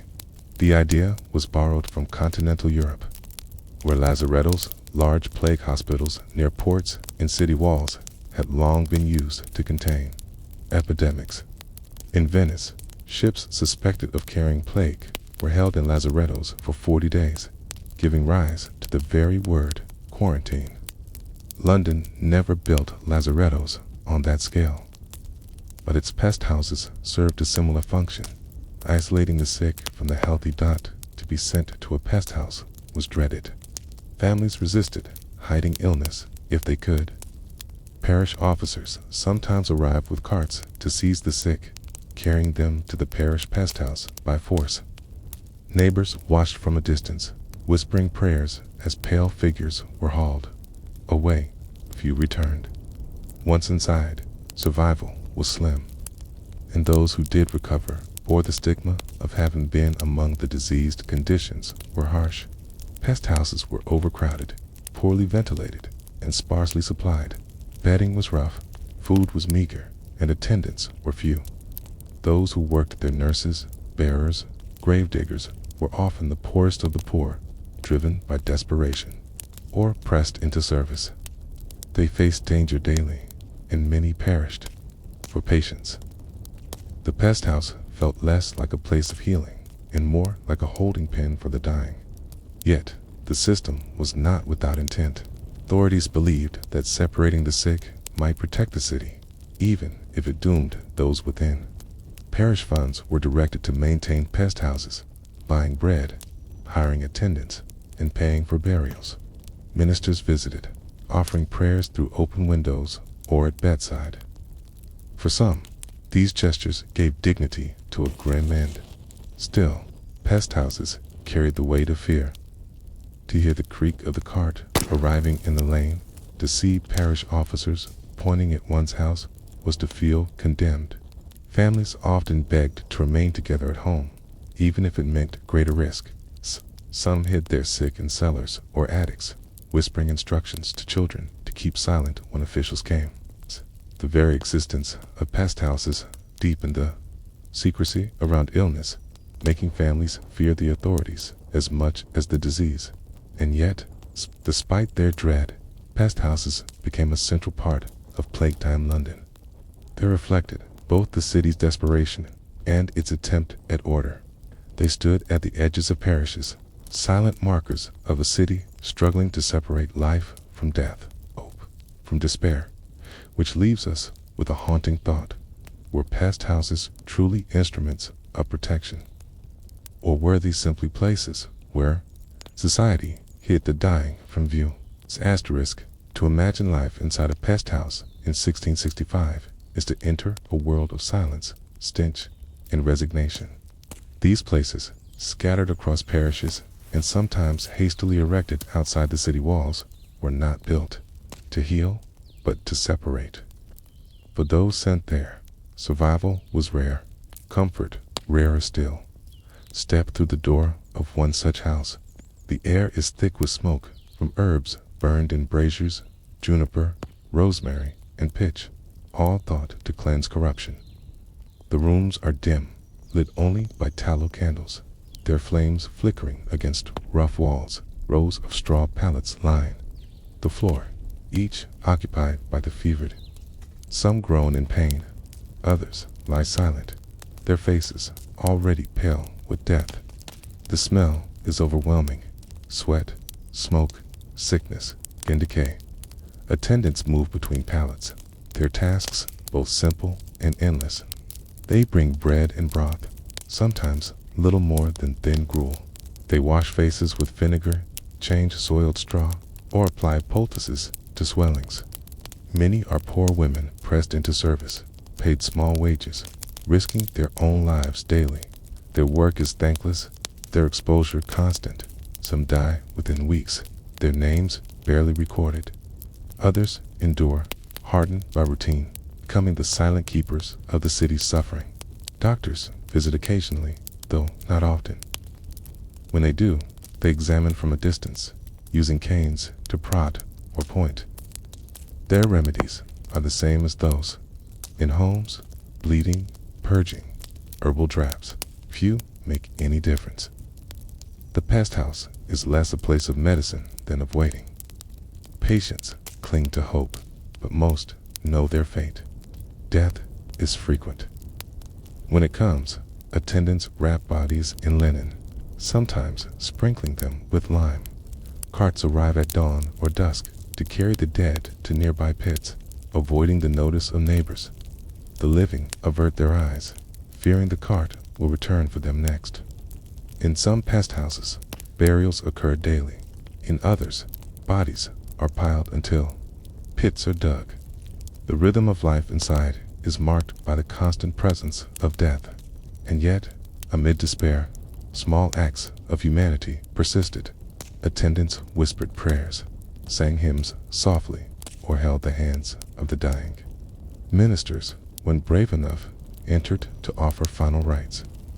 Families, though forbidden, sometimes found ways to pass food or letters through windows. These moments gave dignity where little else remained. The pest houses also revealed the divide of wealth. Poorer parishes built crude shelters, often nothing more than barns with straw.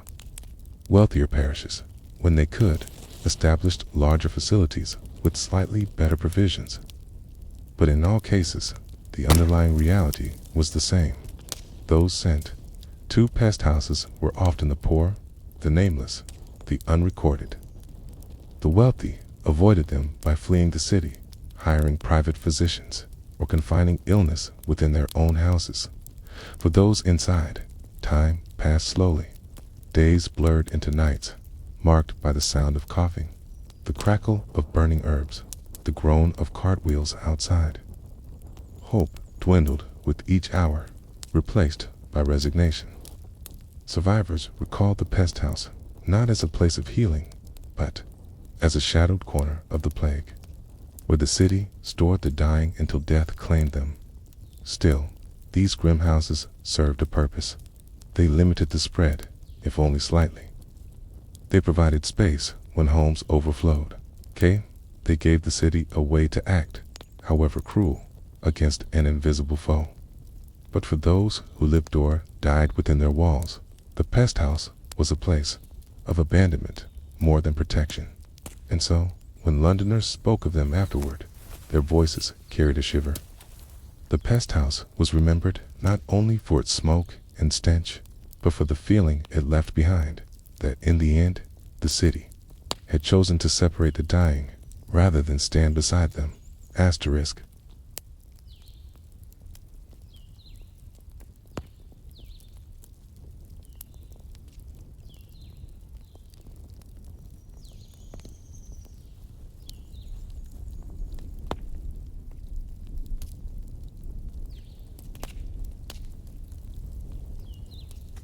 When the Great Plague began to ebb in early 1666, the pest houses slowly emptied.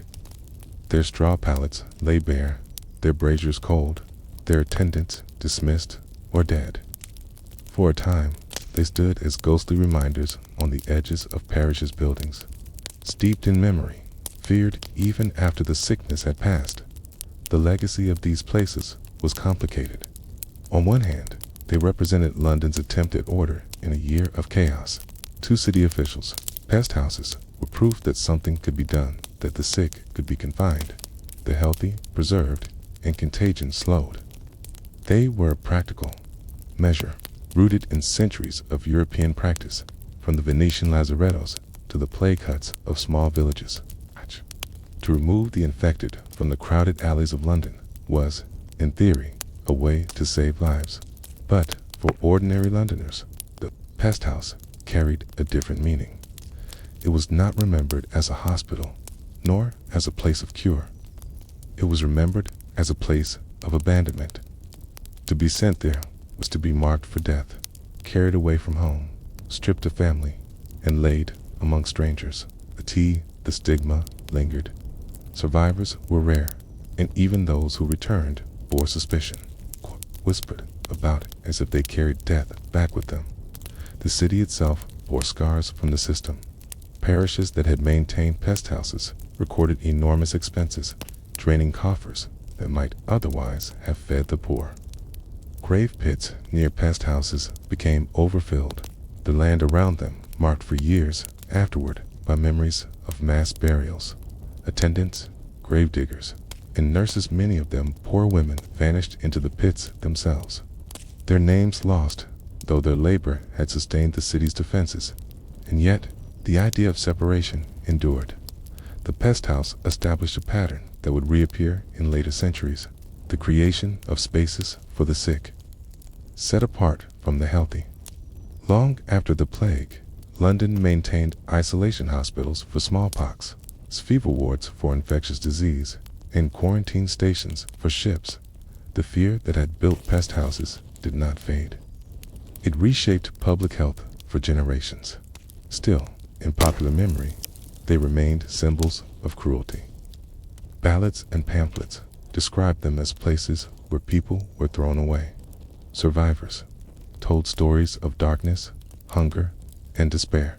Even in the 18th century, long after 1665, people spoke of pest houses with unease, their very name a reminder of helplessness. They embodied a truth few wanted to face when sickness grew too great. Society's answer was often not care, but separation. The legacy also lingered in the city's geography. Some pest houses were demolished, their grounds built over. Others lingered as almshouses or poorhouses, their past quietly forgotten but never erased. Local memory, however, held firm. Children avoided playing near the old grounds. Neighbors whispered of ghosts. Parishioners recalled the smell of burning herbs and lime. The buildings may have faded, but the fear they inspired did not die in the end. Pest houses stood as both practical necessity and moral failure. They slowed the spread, perhaps. They gave order to chaos, certainly. But they also revealed a city willing to exile its most vulnerable in the name of survival. They left behind the haunting question of whether London had chosen to save itself simply to hide its suffering, which leaves us with a reflection that echoes beyond the 17th century. Do places of segregation protect the living? Or do they simply remind us how easily the sick can be cast aside? Asterisk, if plague filled the air, then the cure, Londoners believed, must also come through the air. This conviction turned households, apothecaries, and even the very streets into stages of ritual and commerce, where smoke and scent became weapons against an unseen foe. Step into a London apothecary in 1665. The shop is narrow, shelves crowded, with jars of dried herbs, glass bottles of tinctures, and bundles of roots hanging from beams. The air is pungent with rosemary, vinegar, and resin. Customers crowd the counter, desperate for remedies that promise protection. The apothecary speaks in measured tones, offering packets of plague water infusions of angelica, rue, wormwood, or sage, said to guard the heart against corruption. He sells pomanders filled with cloves, nutmeg, and ambergris to be carried on one's person as portable shields. He measures out vinegar of the four thieves, a famous concoction said to protect those who robbed plague victims without falling ill. Business flourishes. Even as death presses in, for those who can afford it, cupboards are stocked with jars of dried herbs, sachets of powders, and bottles of strong-smelling waters. The poor, unable to buy much, purchase single sprigs of rosemary or a small packet of tobacco, clutching them as talismans of survival. In households, rituals multiply. Fires are kept burning in hearths, not for warmth, but for cleansing. Braziers of coals are set in corners, with herbs and pitch cast upon them. Windows are kept closed, or else lined with garlands of fragrant plants. Rooms are washed with vinegar, coins and hands dipped in it before exchange. Some families fumigate their homes with gunpowder, filling rooms with choking smoke in the belief that pestilence will be driven out. The wealthy take their defenses further. Mansions are perfumed with constant burning of juniper and frankincense. Servants carry censers through halls, trailing smoke. Rooms are sprinkled with rose water, floors scrubbed with vinegar, wardrobes stuffed with sachets. The cost is great, but survival is worth any price. In contrast, the poor light small fires of straw or dung at their doorsteps, clutching herbs they cannot replenish, hoping that even meager smoke will protect them. The street itself becomes part of this ritualized defense. Authorities order great bonfires at crossings, their flames lighting the night and filling the city with haze. Tar barrels are rolled into place, set alight, their smoke thick and acrid. Men walk through lanes with pans of burning pitch, waving them beneath windows. The city smells of fire and resin, as if trying to cloak its own decay. These practices also revealed the business of fear. Apothecaries, herb sellers, and quack doctors profited from the desperation. Pamphlets advertised new waters and powders, promising miraculous protection. Some claimed to have discovered secret recipes from ancient physicians. Others swore their remedies were used by foreign kings. Street hawkers shouted their wares, a cure for the plague, safeguard against the air. Most remedies offered little more than fragrance. But fragrance was what Londoners demanded. The rituals of scent carried meaning beyond medicine. They were acts of control, ways to fight back against an invisible enemy. To burn herbs, to carry a pomander, to wash a room in vinegar. These were gestures of hope in a time when hope was scarce. Even when remedies failed, they gave people something to do, a sense that they were not entirely helpless. Yet the question lingered. No matter how much smoke filled the streets, the numbers in the bills of mortality kept rising. The plague spread, not only in foul-smelling alleys, but also in perfumed chambers. The air, no matter how treated, seemed always to carry death. Still, London clung to its rituals. Fires burned, herbs smoldered, waters sold. For in the absence of true knowledge, the war against miasma was not just about medicine, it was about belief, and belief, fragile as it was, came its own form of survival. But behind all the smoke and fragrance, one troubling thought whispered in the minds of many. If plague could not be driven away by fire and herbs, then what truly moved in? The air they breathe.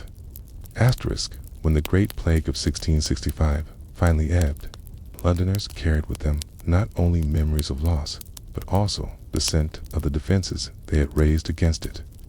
The smell of juniper, vinegar, rosemary, and smoke lingered in the imagination. Long after the last fires went out, the war against miasma, though it had failed to halt the plague, became part of the city's story. A reminder of how people fought against what they could not understand. The theory of poisoned air endured. Even after the plague subsided, Londoners continued to believe that foul smells meant danger. Sewers were feared, dunghills avoided, and houses fumigated after sickness. Physicians repeated the lesson. To cleanse the air was to cleanse health. For decades, the city lit fires in times of illness, burned herbs in homes, and perfumed chambers against unseen vapors. Though ineffective against plague, these measures shaped habits of hygiene and public health for generations. But the failures were obvious. No matter how many bonfires burned, the plague spread. No matter how heavily rooms were perfumed, families fell sick. The wealthy who fled to country estates survived not because of scented halls, but because they had escaped the crowded alleys where fleas carried infection. Poor, who clutched sprigs of rosemary or chewed tobacco, often died alongside those Who could afford gilded pomanders? The war on miasma revealed more about belief than about medicine. Still, the rituals had meaning. They gave people agency when helplessness threatened to overwhelm. Lighting a fire, sprinkling vinegar, carrying herbs, these were acts of defiance, ways of saying that death would not be met without resistance. In a city drowning in despair, even false remedies gave structure to fear. They allowed people to believe they could shield themselves, that they could act.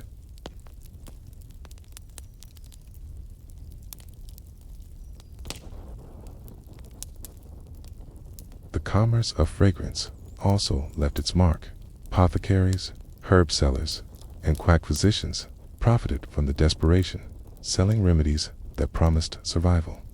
Some fortunes were made on plague waters and pomanders, trade in herbs, and perfumes grew so large that even after the plague ended, many of these products remained popular, woven into daily life as if the smell itself was a comfort against future dangers.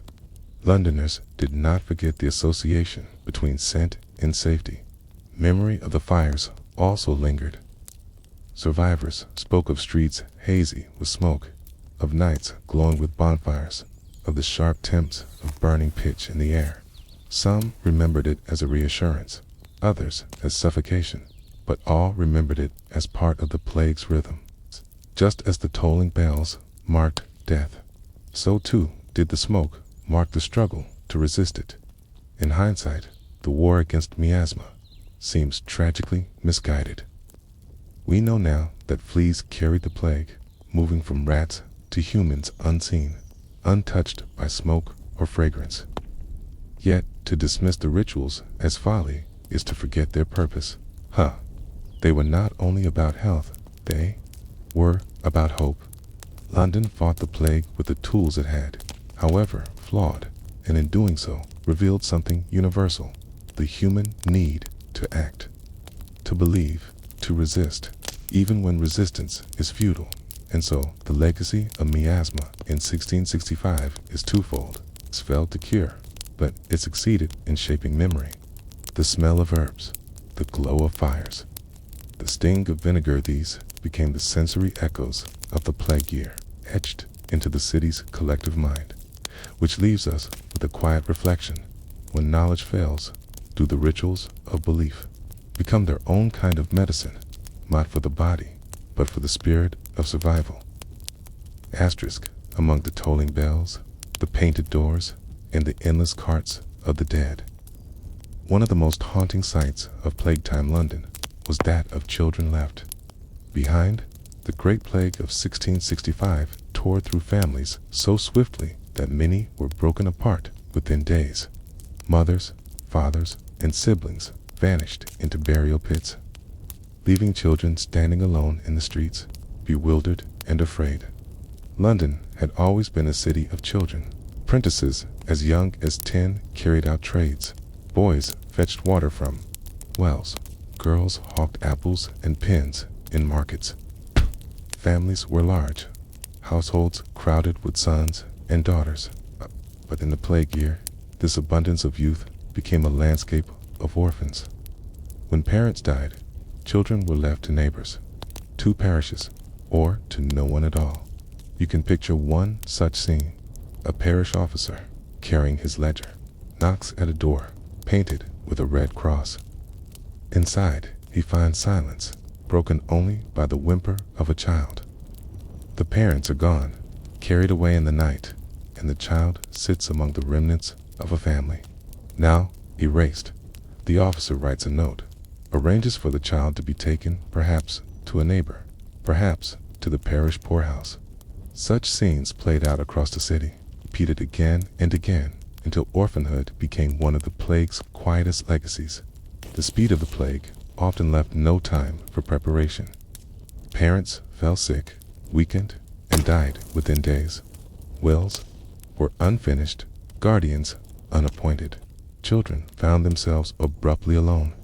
In some cases, older siblings took charge, carrying infants, begging for bread, clinging together as small, fragile households.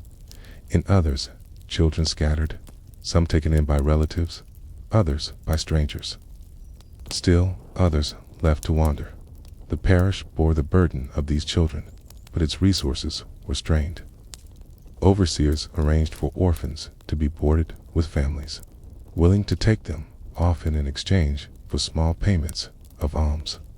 Some children were placed in parish workhouses where they lived in harsh conditions, laboring for their keep.